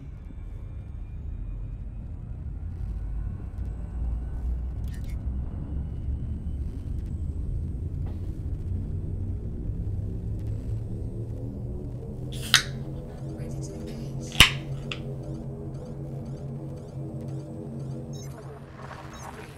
2.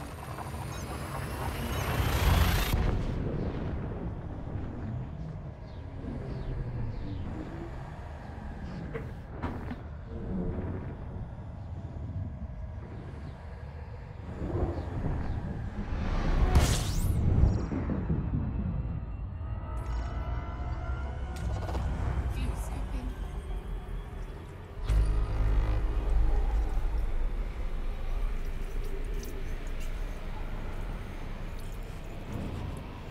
Fuel scooping complete.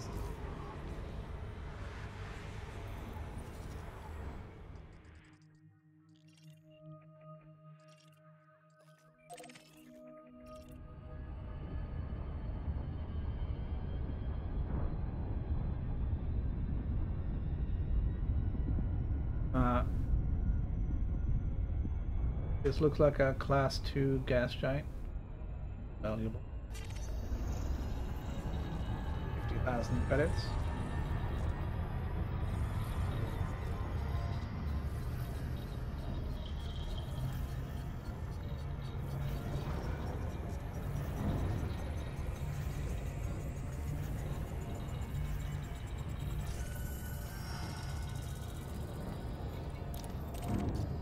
Around and scan the star.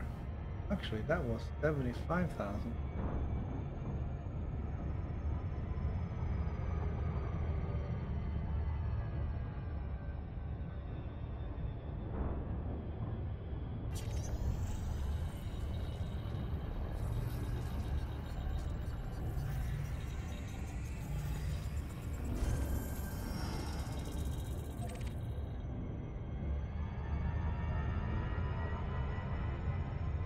Frameshift drive charging.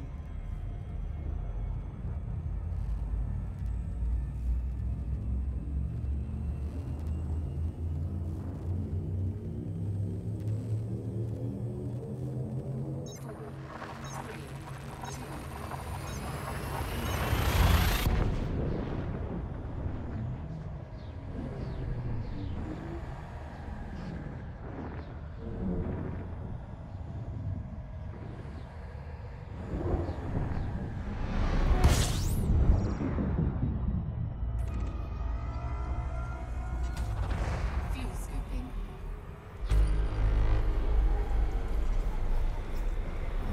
Alright, this is a lone star.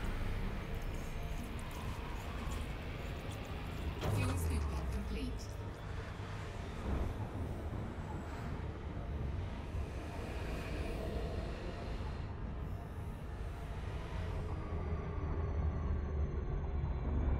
Frameshift drive charging.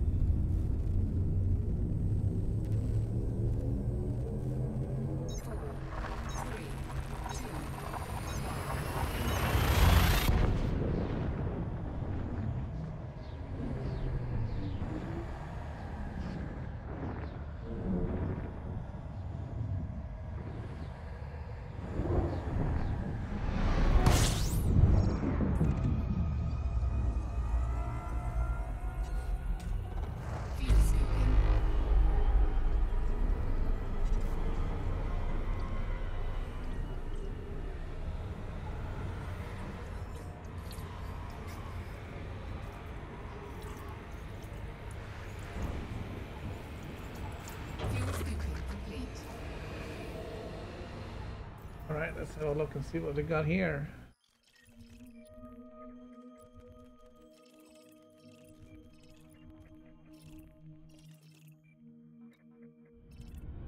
Really, hold on.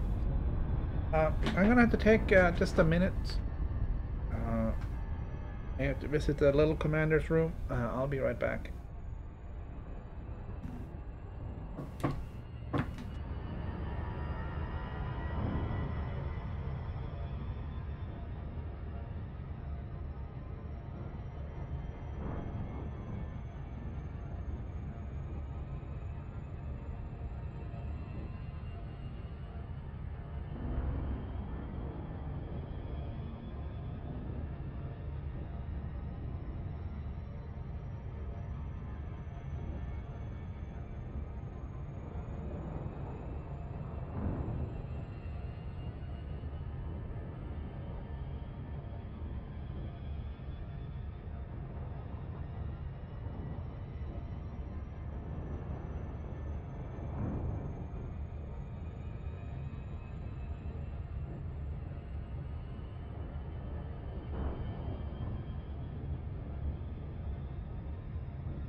Frameshift drive charging.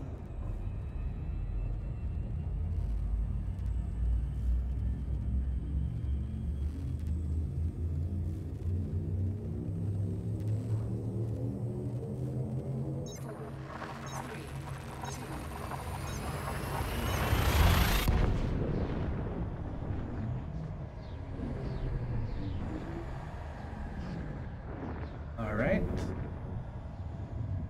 Have a look and see what we get.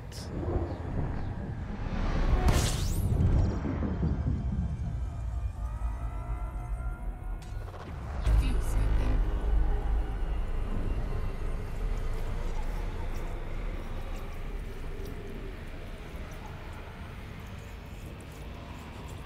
Fuel scooping complete.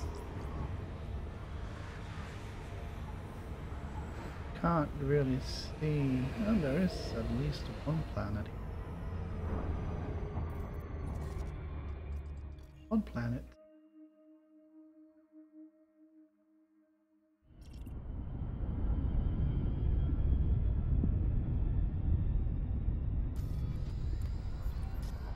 Frameshift drive charging. So what did you say it was? 1500 light years? And 15 jumps? That's an average of 100 light years per jump.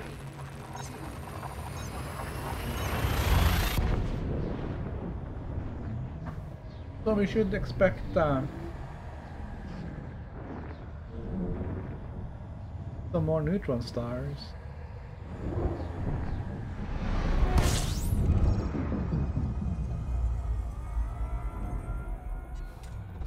Fuel scooping. So this I don't understand.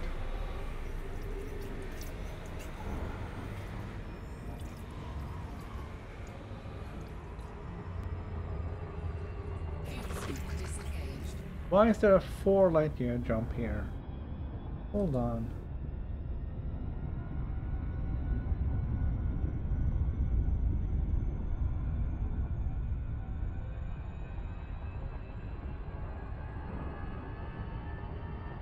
Alright.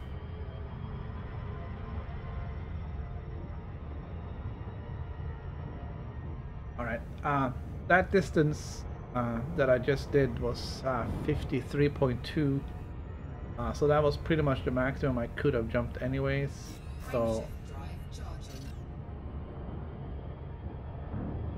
and that's not right.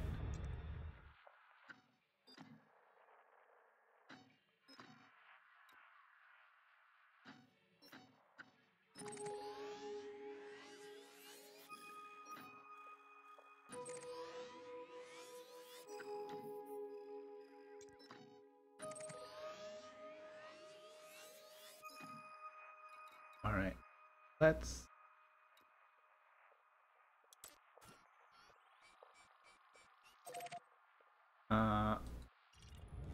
yeah, I see 0 point in jumping 4 light years.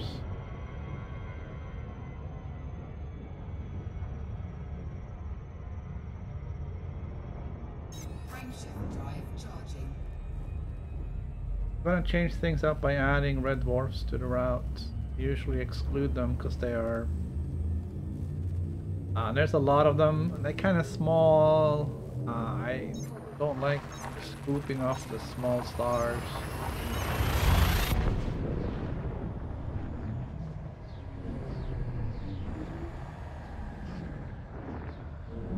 Kind of feel like I'm not getting enough fuel on that little short trip under that tiny little star. So.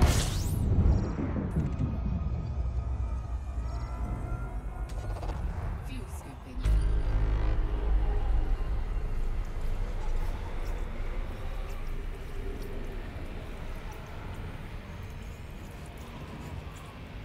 And Complete. I know I'm a little obsessive compulsive about my fuel levels. But I also have never run out of fuel, so there's that. Charging.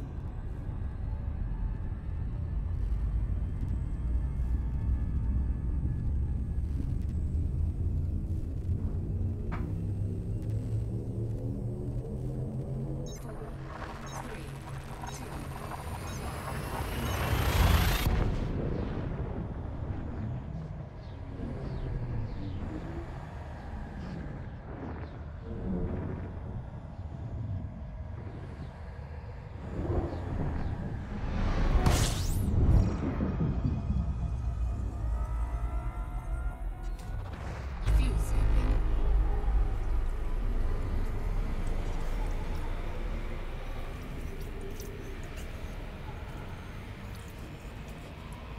Fuel scooping complete.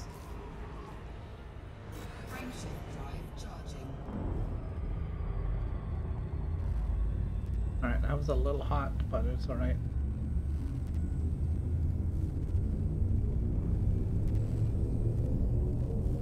And just keeping an eye on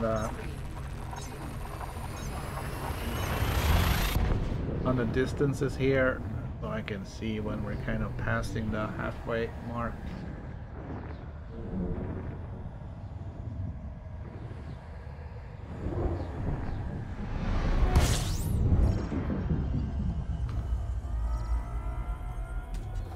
Fuel scooping. We're getting kind of close.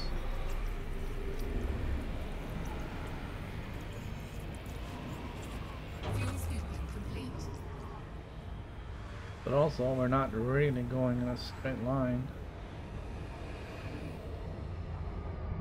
Frameshift drive charging.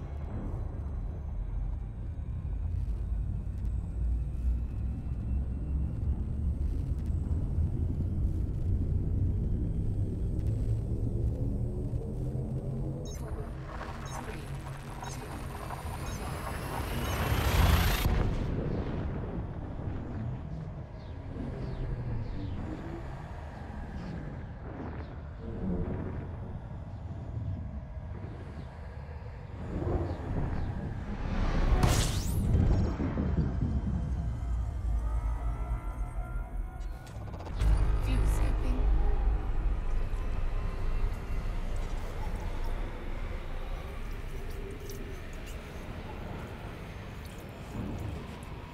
Fuel scooping complete.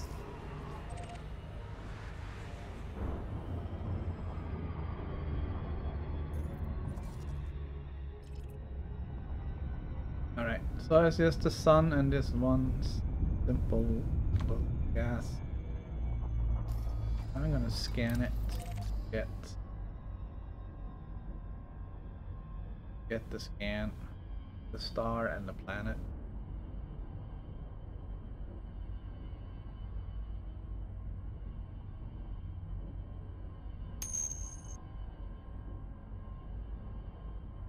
It's gonna have to be English, buddy. Sorry, I do not read Russian.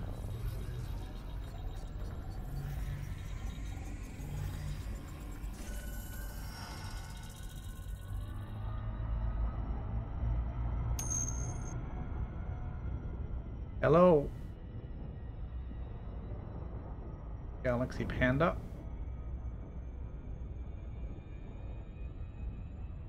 We are 31,480 light years from Earth, on our way to Beagle Point. So we're almost at the halfway mark. Somewhere around 32,000.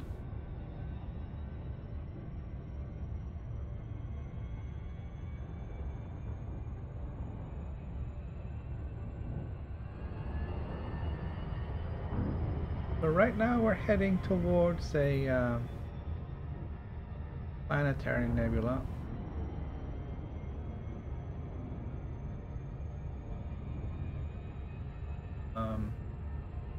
Just checking out the views. This one looks to be blue ionized gas. We're still 3 jumps out. Huh. Alright. This looks like that. I just want to scan this gas giant first.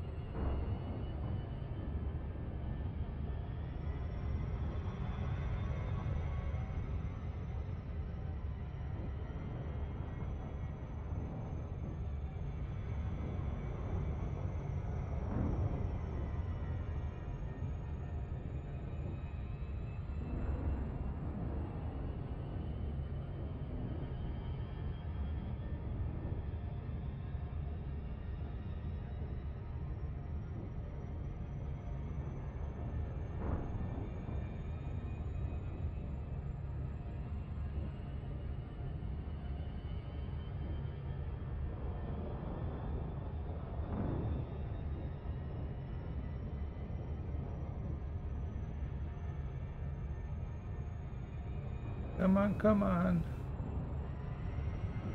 Go faster. Sometimes it just feels like it's going really, really slow. I don't know why.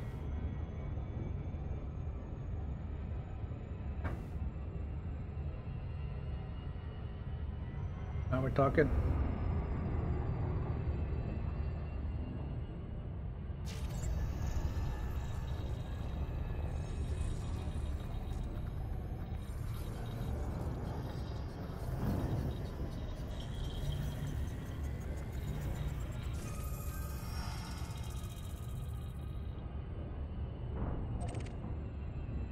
There we go.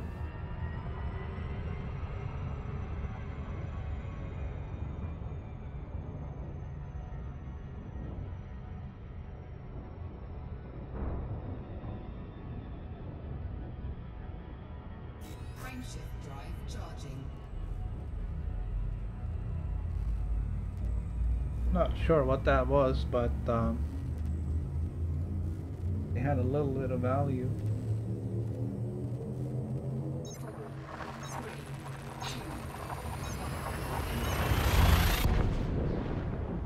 I think we're like 3 jumps away. Well, minus this one will be 2. We're just gonna take those jumps and get there, and we'll scan whatever's there in the nebula.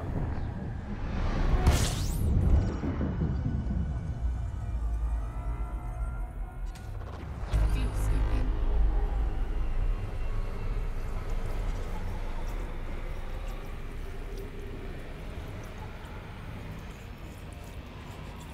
Fuel scooping complete.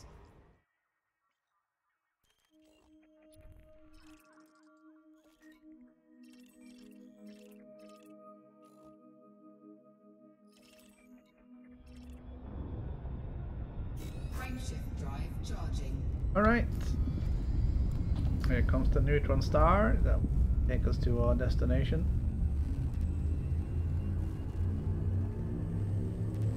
Since this is then relatively close to the nebula, I expect it to be discovered already.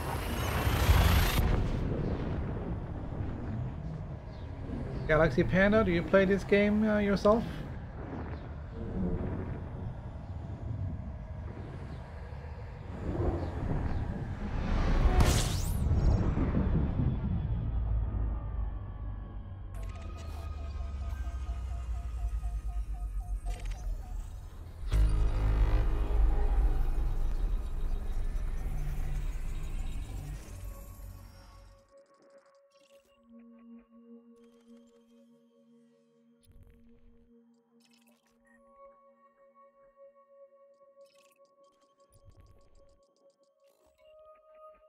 Not discovered.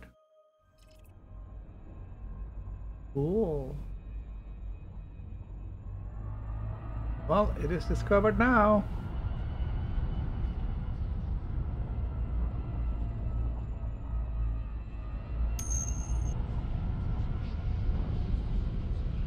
Uh, 23 hours.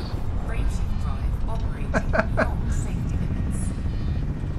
Frameshift drive supercharged. Those are amateur numbers, buddy.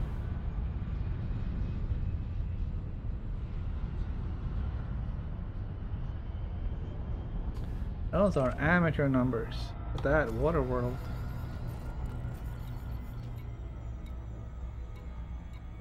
What do I have? 3 weeks? 2 weeks, 6 days.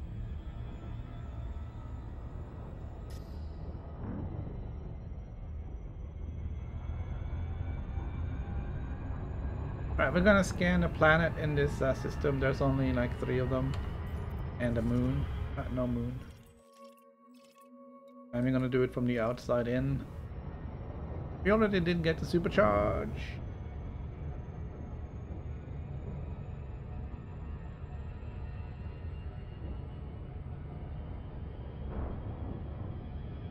I first played this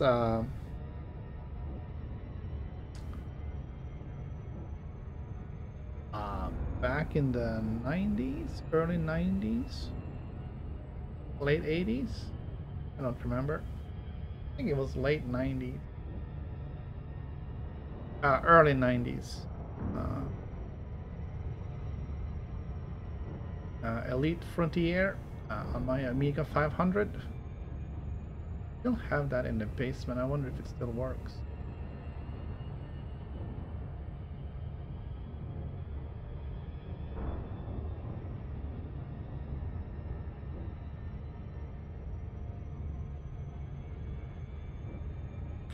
One thing that would be interesting is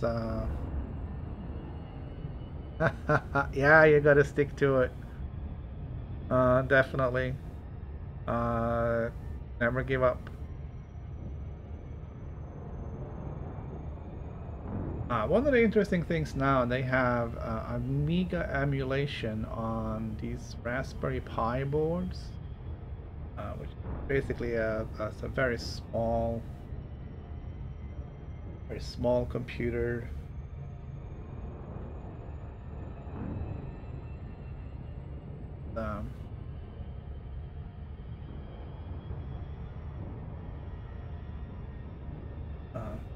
A little bit.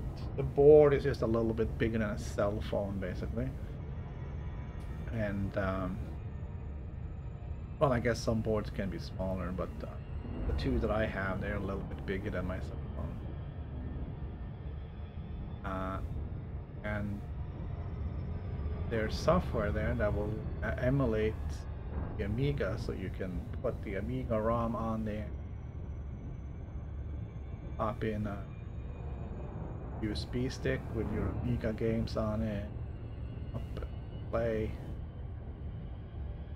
Video output is HDMI. You can put that through your capture card or whatever, and you can stream Amiga games to YouTube. Old Amiga games. Don't know if there's any market for that, but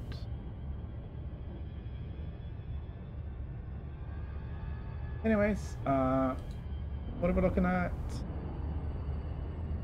This one is outside of the habitable zone, but it's a water world, and the water worlds have a little bit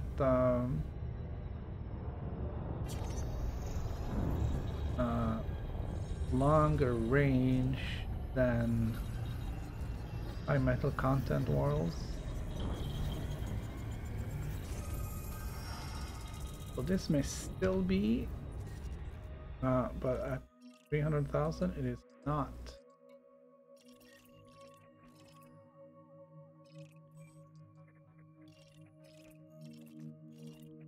Ooh, that's... Alright, going back inside. And the other 2 planets.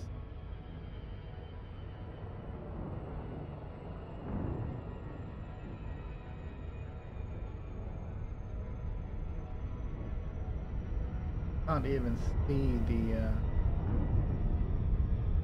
star.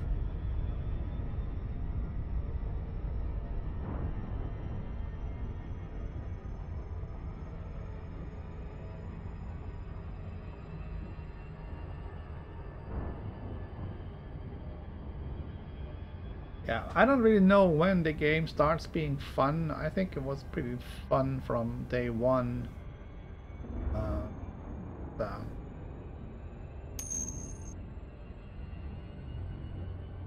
Hey, Klepto.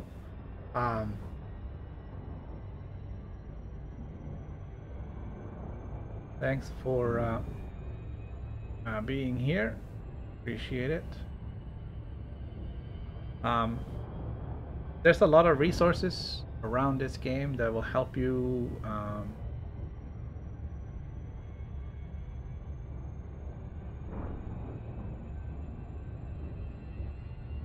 doing whatever it is that you need to be doing, finding where to buy stuff, finding where to sell stuff,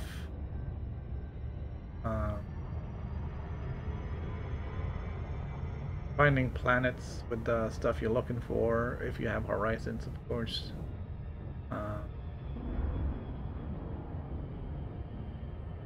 Figuring out what stuff you need to collect before you go to engineers. All this stuff is available on the net. When I played Elite Frontiers, you had nothing. Zero, zilch, absolutely nothing. Internet barely existed at that point.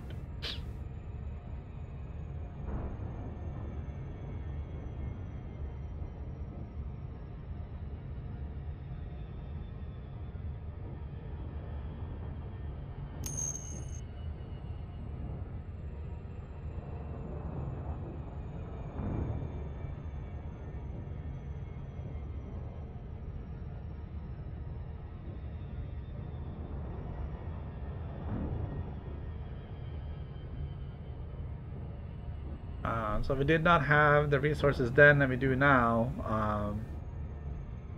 So we had to keep notes, keep track of planets, star systems, stations, places where you could buy and sell stuff. If you needed a module for your ship or anything like that, you had to fly around until you found it. Make a note. And keep track of it yourself.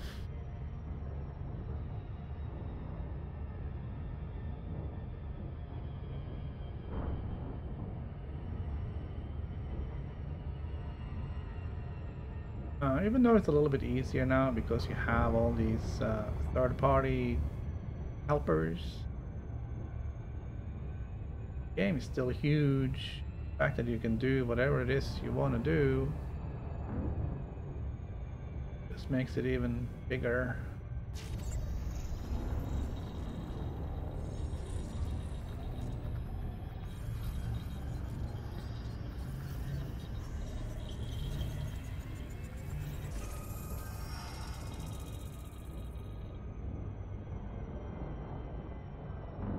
Oh, yeah.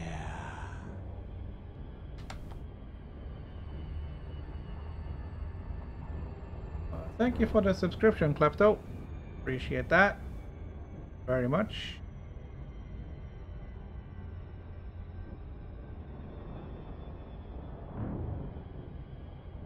This is a shiny ball, isn't it?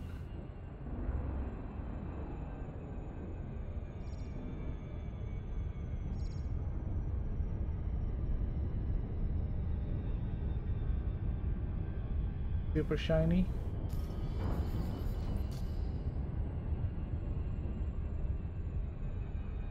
And there was one more planet. The big gas giant. Take care of that one and then we'll jump out to, I believe, what is our destination?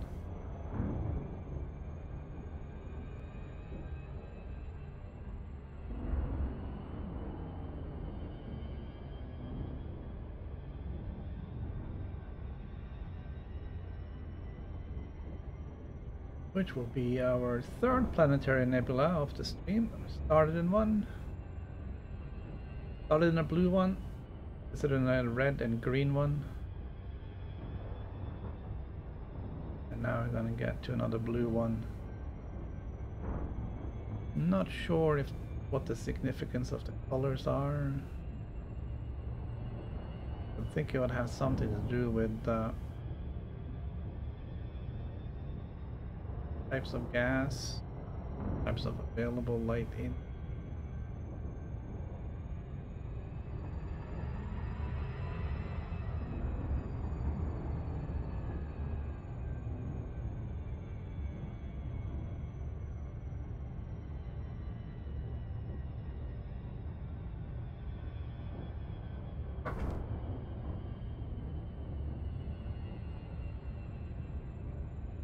Alright, come on already.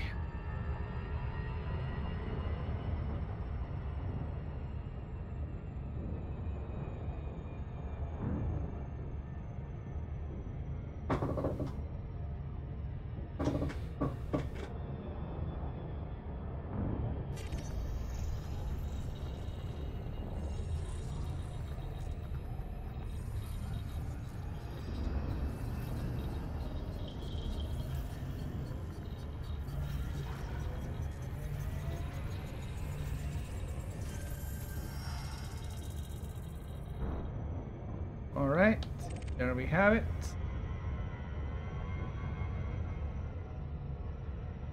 And the last jump is 186 light years. Frameshift drive charging. It's a neutron star. I think the last one, the last blue one, was a black hole.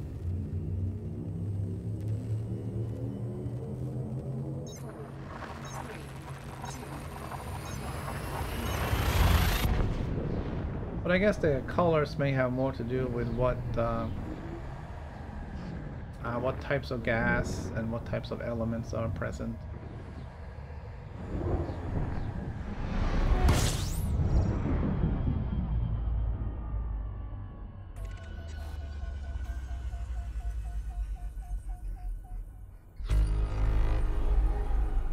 Alright, so there's other stuff in here.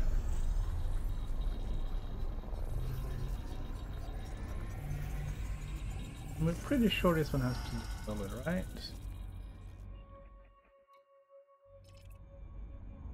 Yes.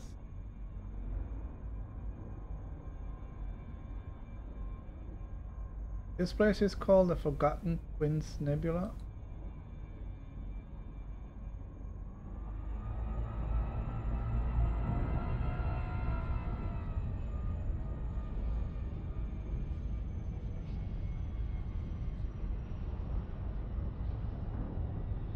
I'm just gonna go and get a whiff of the magic mist here.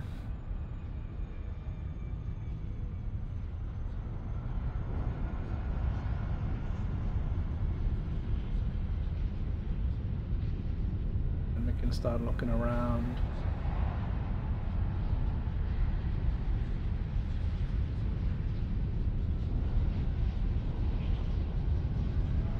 Come on already, get in there. Oh. Warning, frameshift drive operating beyond safety limits. Frameshift drive supercharged. Alright. Come on, get out.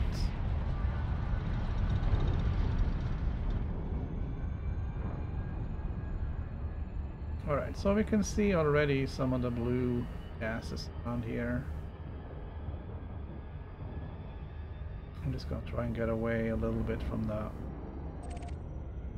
Right, we got some blue over here, and we got some definitely some blue over there.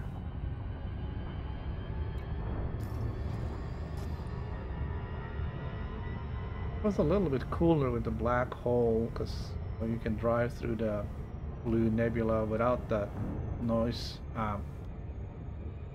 without that light pollution, and you get the lensing effect on top of that.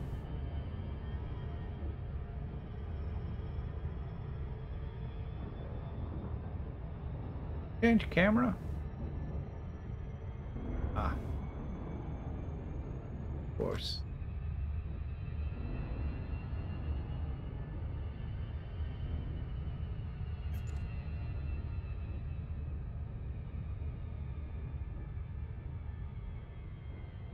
Maybe we can see the nebula.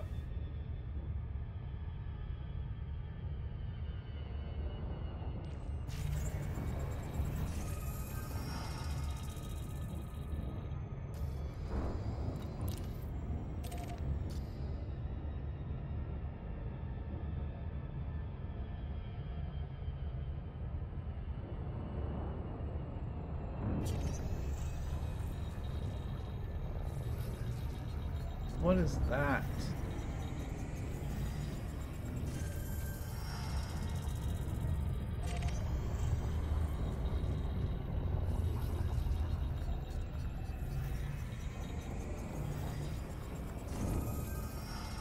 That's a dwarf star with a ring.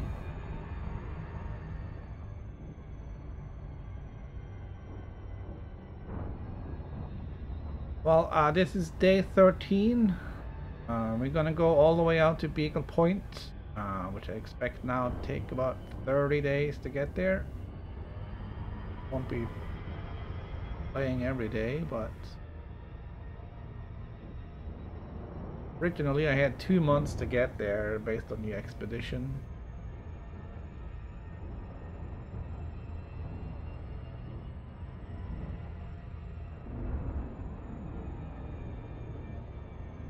Wow, that is a massive ring system around this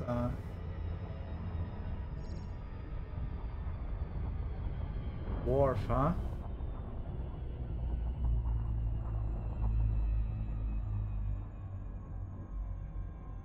Curious why there's a shadow though. I mean, it's a star, it should light it up, even if it's not very bright.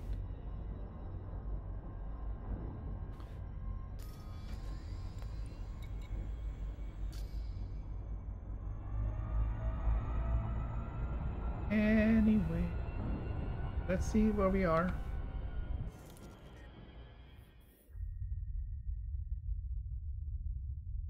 So, I'm right here.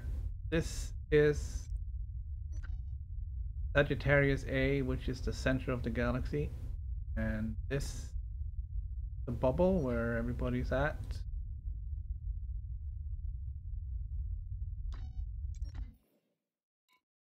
I'm gonna delete the bookmark.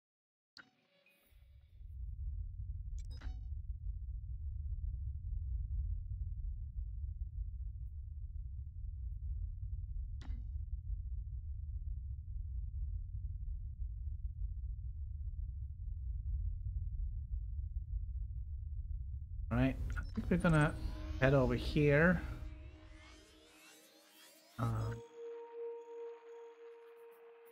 Really isn't anything spectacular about this than it being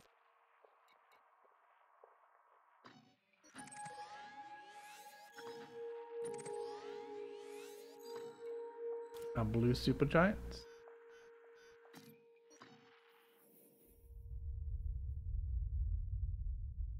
I think what we're gonna do is we're gonna go up this way. We're gonna hit these two.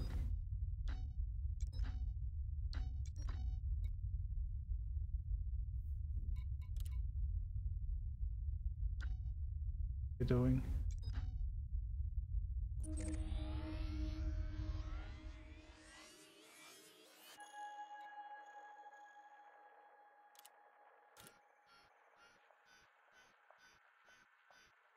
But this is 6,000 light years away, so I won't be getting there today. It's gonna take some time.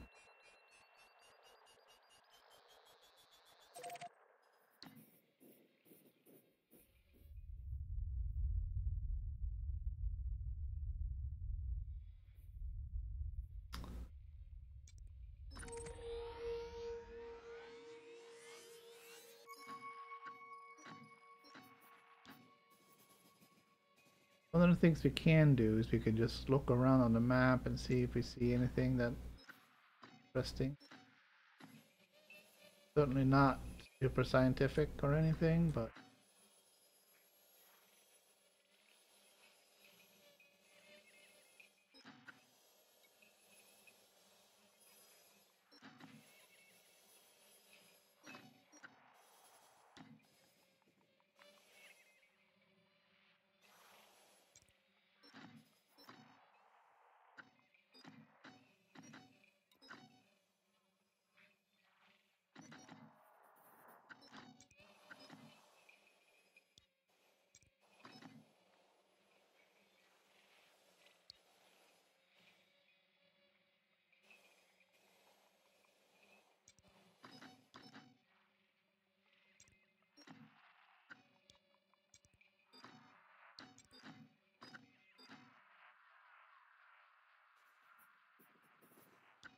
really isn't anything that strikes me.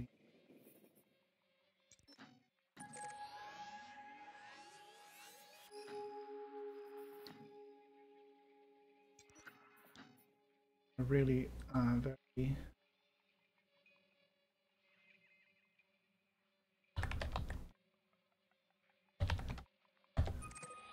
can do is you can search around this way and see what we find.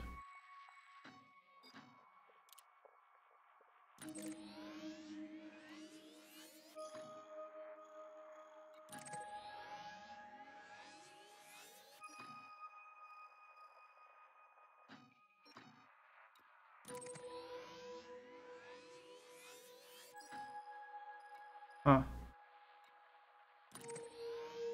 Would have expected it to be more non-sequence stuff than this.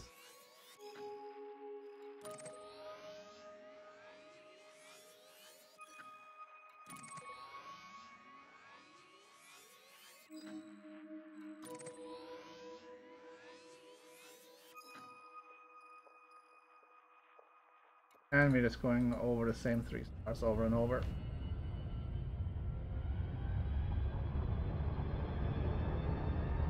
Alright, we're gonna find a star to refuel at.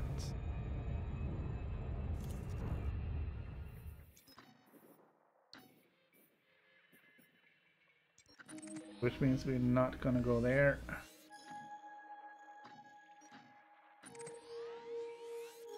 Well, like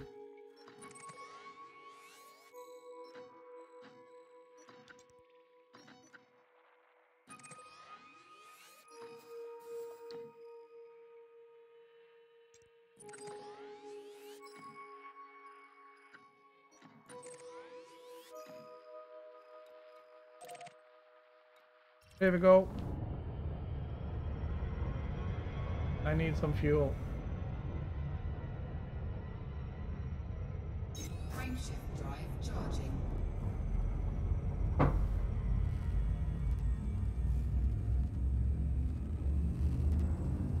Yeah, the finds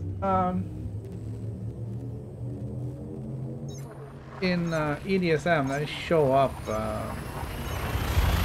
within seconds of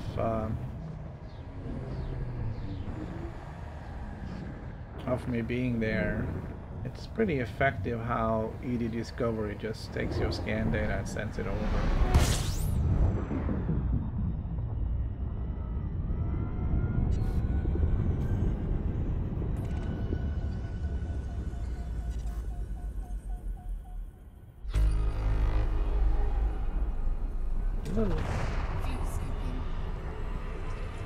Weird.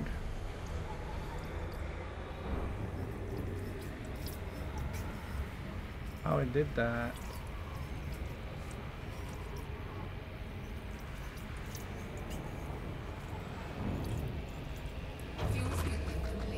Well, hello.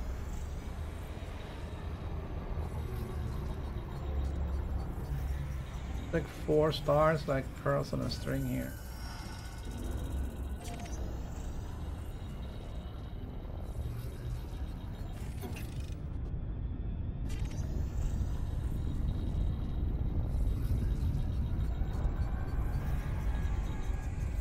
Normally when you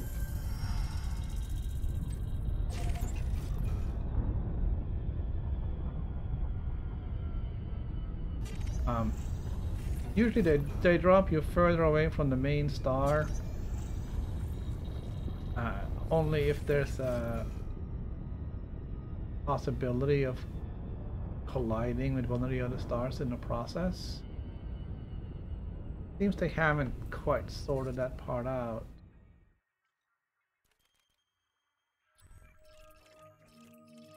But we did get all the stars. We don't care about this.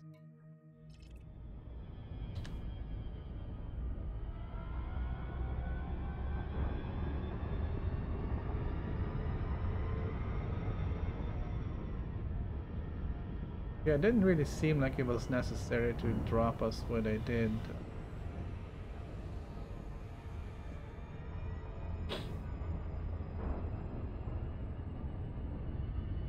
Oh. Doesn't know where I'm gonna go. Manually.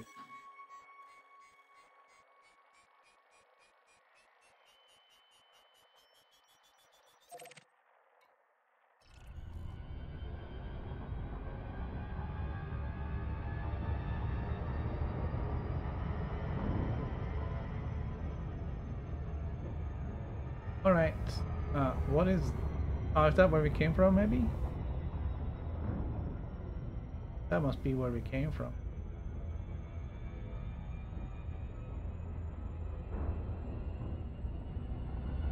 Blue Nebula. Frameshift drive charging.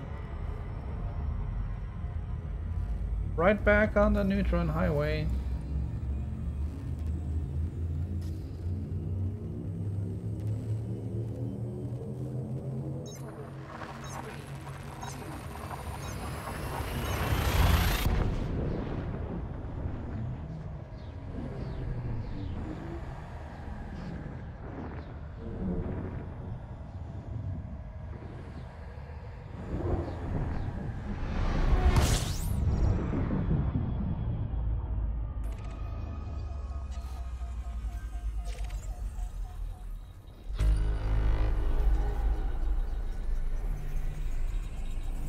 Alright, there is nothing here, so enough.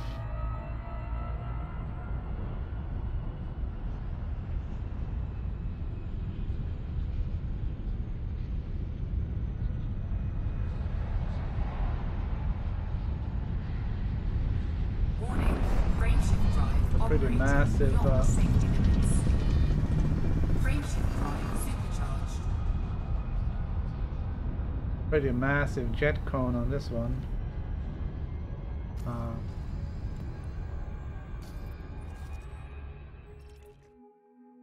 Alright, we're starting to pick up a large number of discovered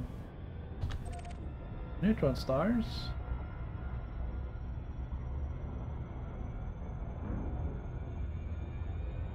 Frameshift drive charging.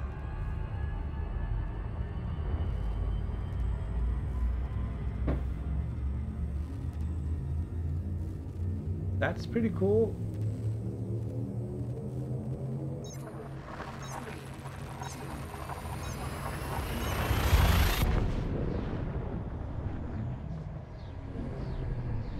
I have to check what our distances are now.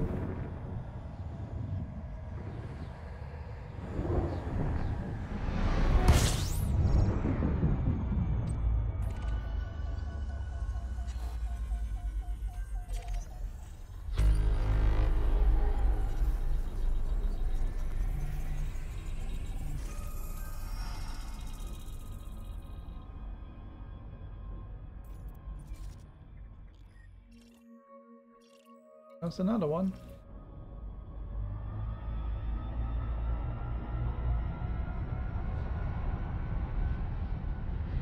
Another massive cone.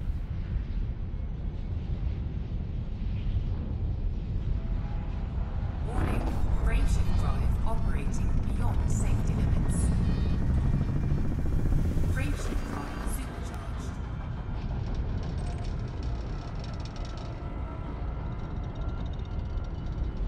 Alright, we're a little bit stuck in here. So, Frameshift drive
so we're getting close to that.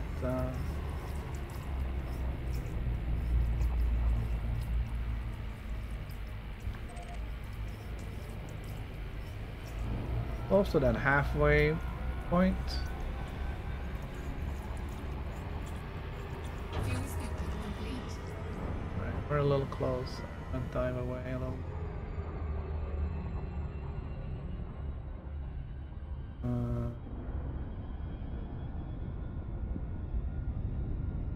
We're like 500 light years away from Frameshift drive charging. 500 light years away from the halfway point now, which is still another 10 jumps unless we run into a neutron star.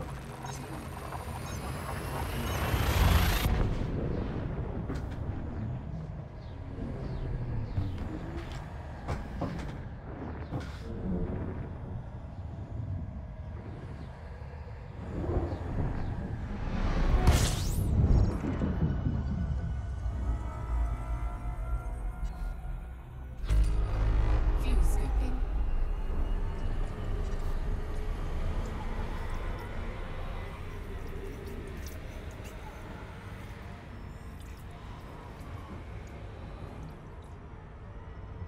Fuel scoop disengaged. Frameshift drive charging.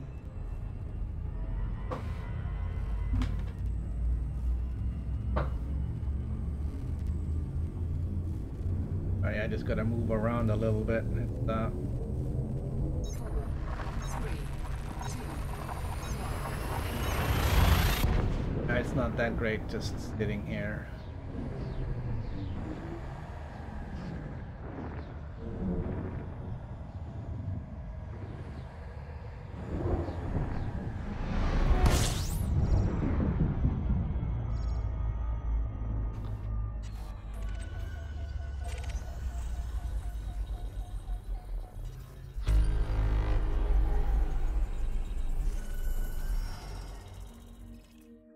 All right.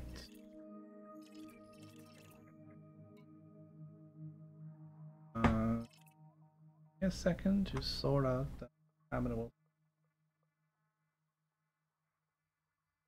Oh,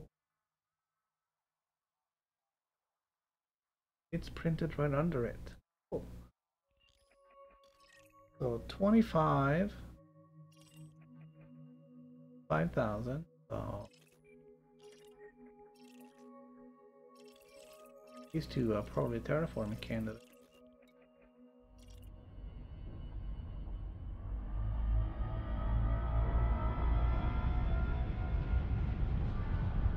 We're gonna dive into this cone, gonna get our boost, and then we're gonna scan these planets.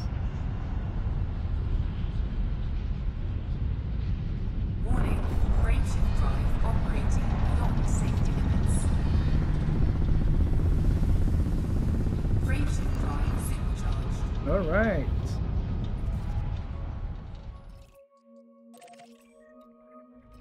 I forgot to check. Ah, wrong map. No names. What a first discovery.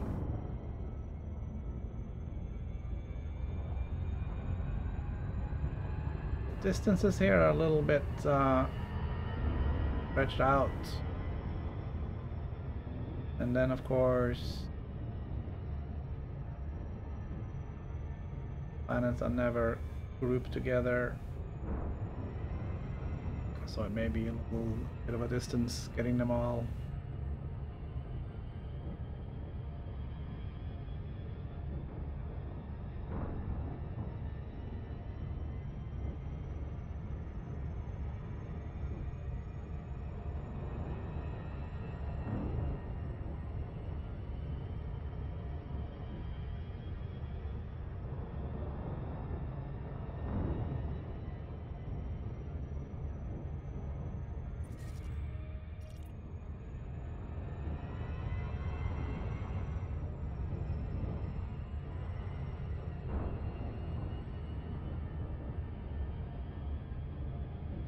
Kind of curious what materials we'll find on this moon. It is pretty far from the star. I don't expect to be seeing anything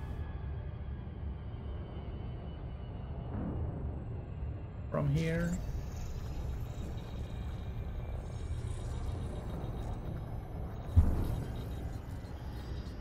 Have to be within just 100 light seconds the neutron star to have visual, I believe.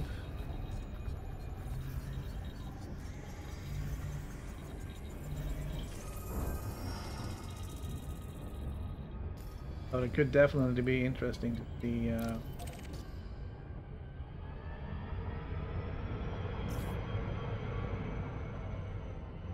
if you could land on some moon somewhere very, very close to the star and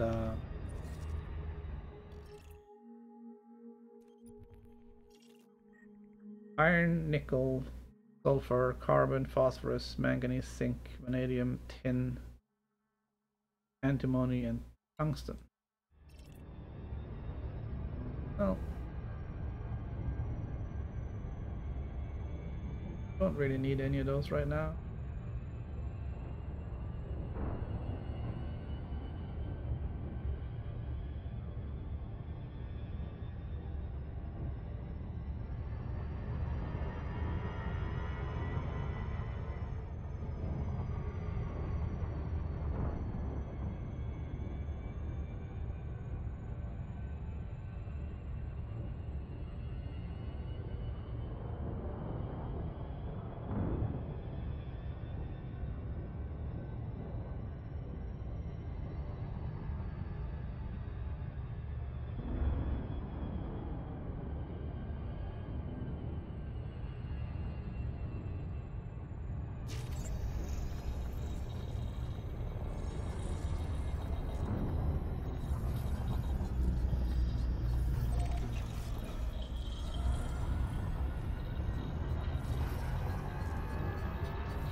Yeah, these guys are terraforming candidates.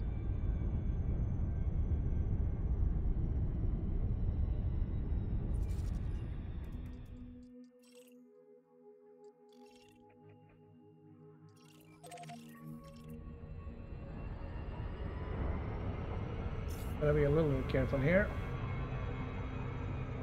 Maybe terraforming candidates, but I can't land on them.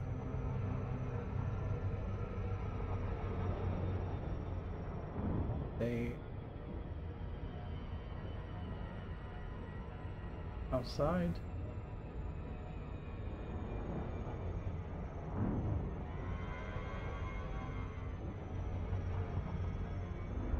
We're gonna grab this one, and then we're gonna jump out.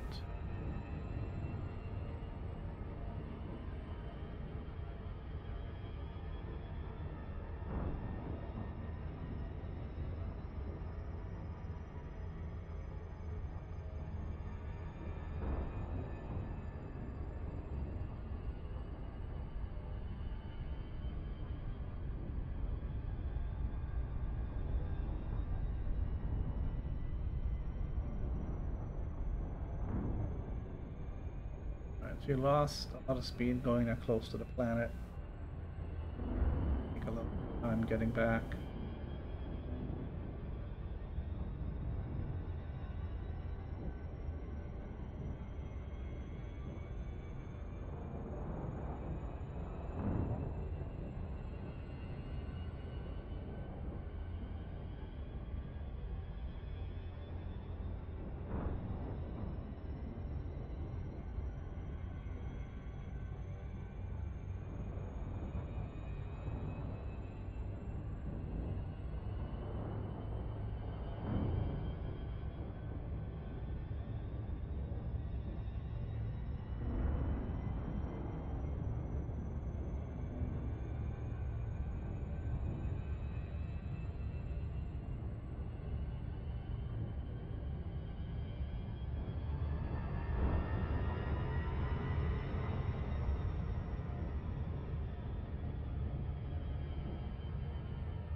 Oh, this is gonna take us right past the neutron star again, is it?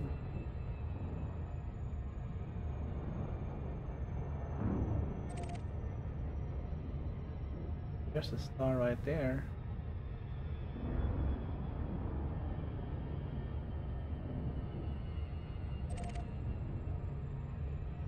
Now we can see how close we need to be before we can actually visually see anything.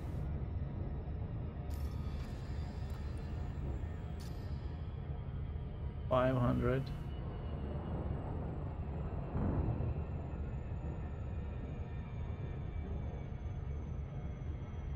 $275.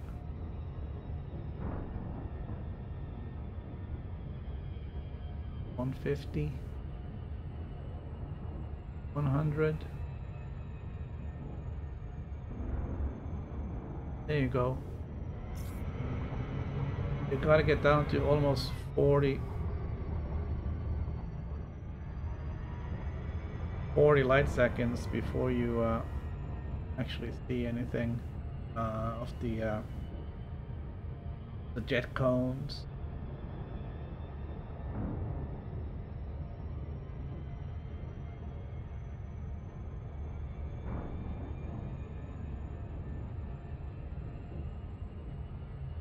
Alright, so this 32,100 and 33,000.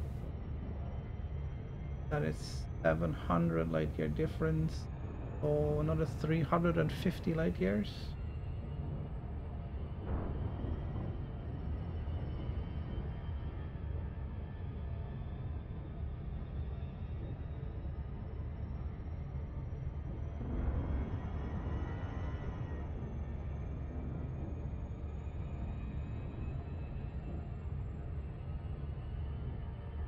When we gone all this way, we went the rest.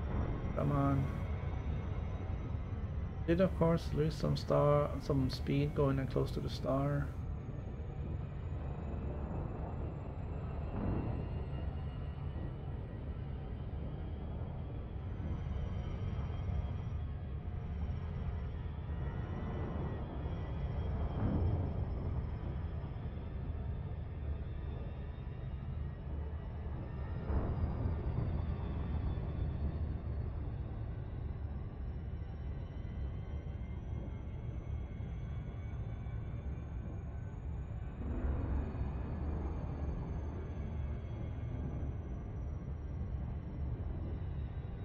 So we're gonna get inside of 50 light seconds probably to scan it. Alright, 80. Probably depends on the size.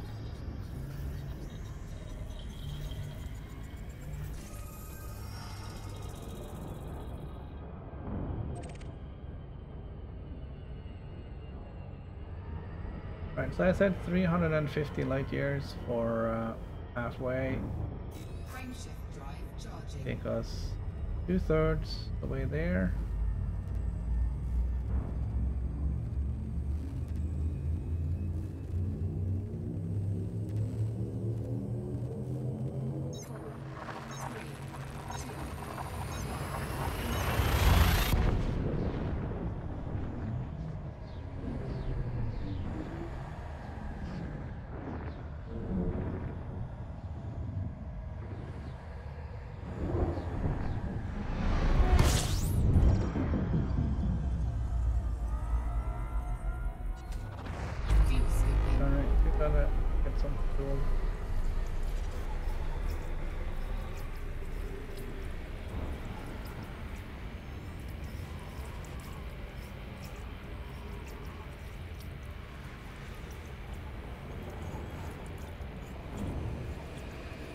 Fuel scooping complete.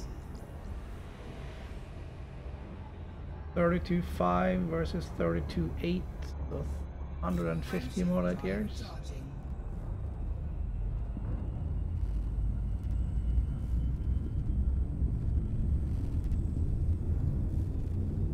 Gonna make it just at like 11 o'clock, which is kind of when we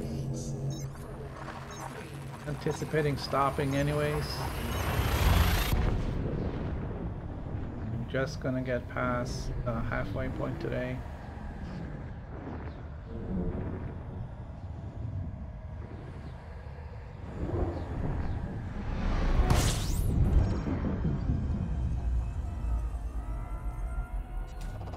Fuel scooping.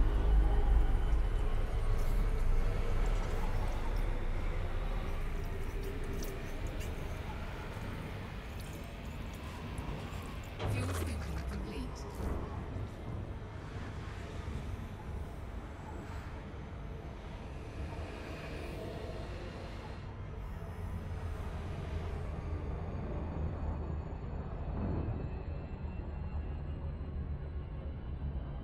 Frameshift drive charging.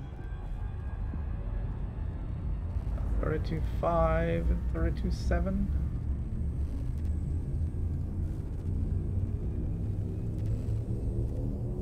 L. 4, 3, 2,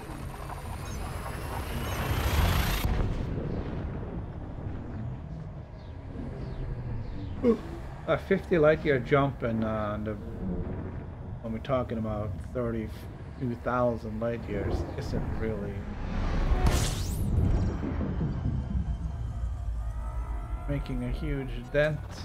Fuel scooping.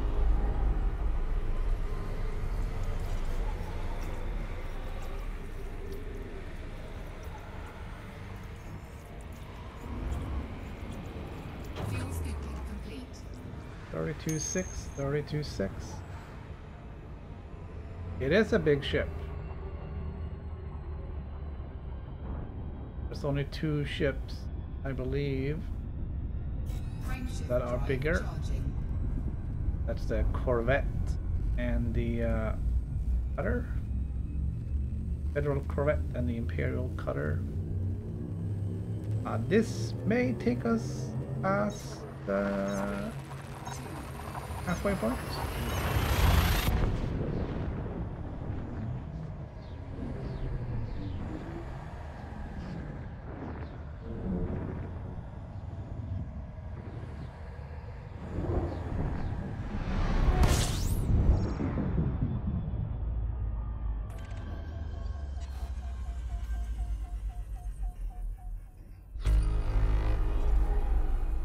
Oh, come on.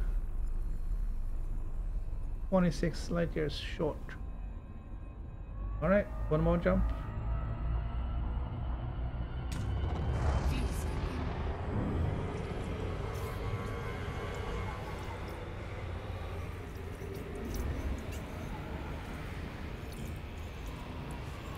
Fuel scooping complete. So I'm flying an Anaconda.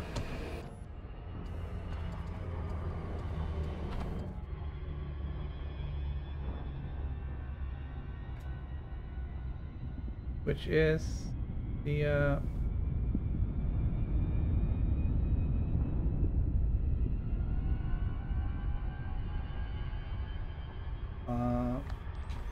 one of the biggest ships in the game.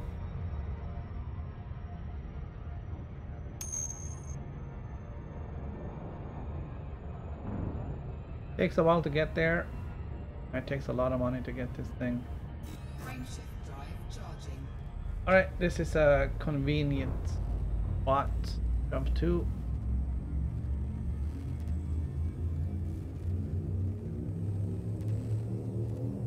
Gonna take us about 26 light years past the halfway.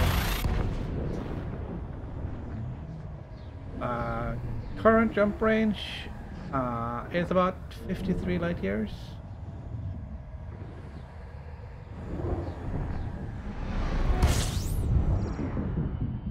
If I drop all the cargo, I'll go 56.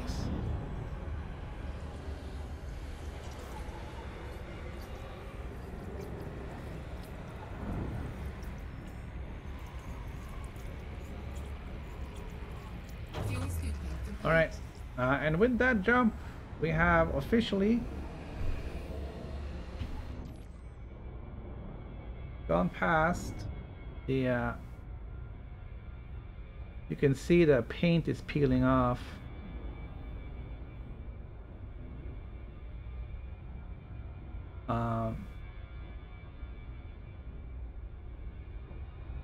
We have officially gone past the halfway point on our trip.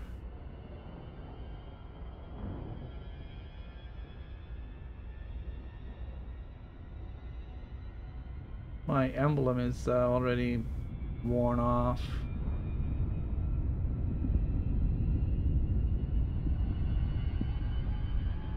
And as much as I'd like to keep going for today, this is gonna have to be it. Done for 3 hours. We've done 43 jumps. We've gone 3,600 light years or something like that.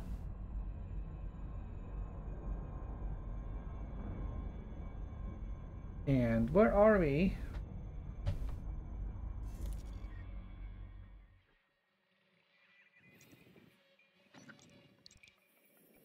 Oh, we are a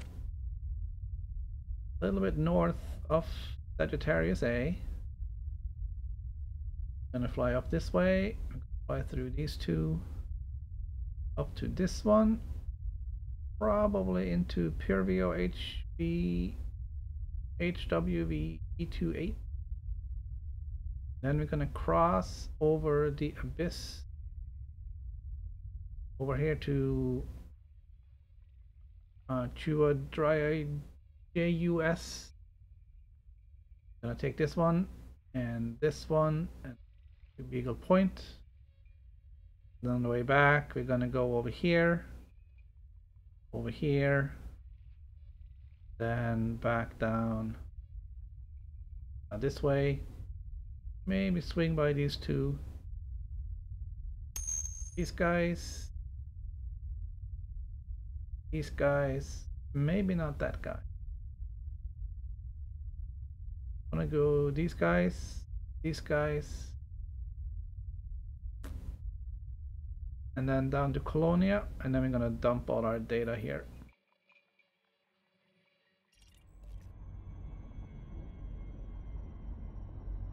A little sad we're getting so many new viewers right now when I'm wrapping this up. So that was just a little outline of our planned trip.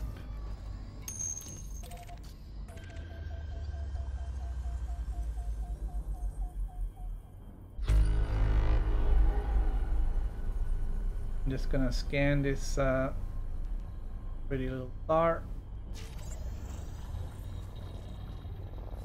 I'll be back on Wednesday with more Distant Friends Expedition. Tomorrow gonna be Elite Dangerous on the PlayStation. Cool. Hey, where are you at? Can I see you on the map?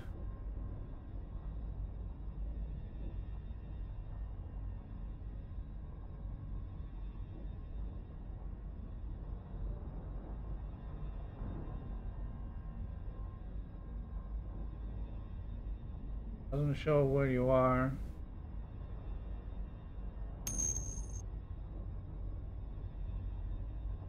Ah, okay.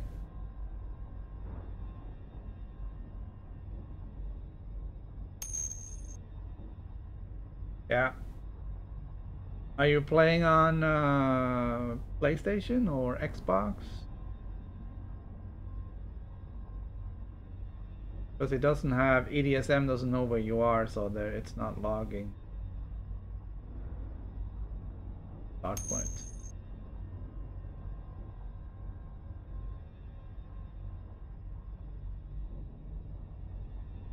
I see a lot of yeah, you need to have like either ED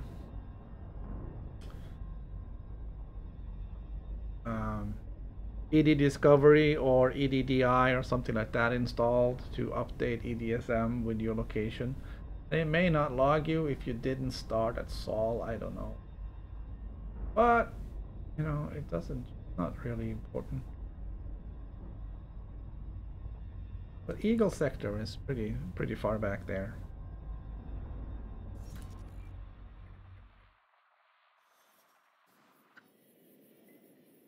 But it goes a little bit faster. Eagle sector. There's Eagle sector.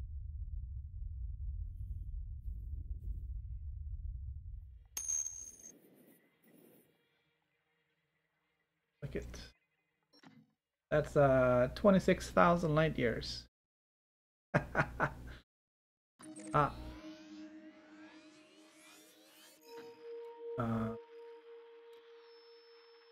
There's a I have a bookmark there because that's one of the outposts.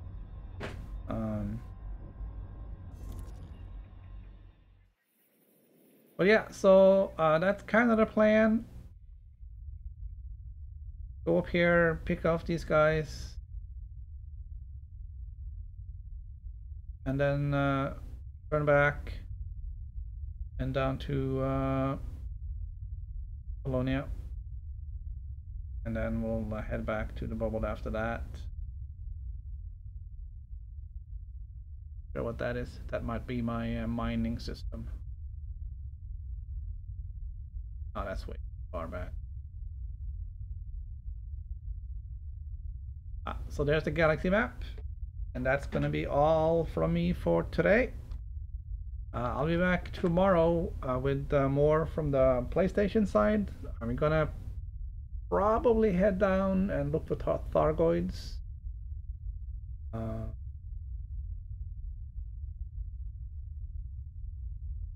I wanna hook up with the Gnosis megaship down in Merope. I wanna check and see if I can find that new type of Thargoid. Yep. And maybe we can have some fun with that. But I think that's going to be it for today. So thank you all for participating, and hopefully I'll see you again soon. Now it's game over.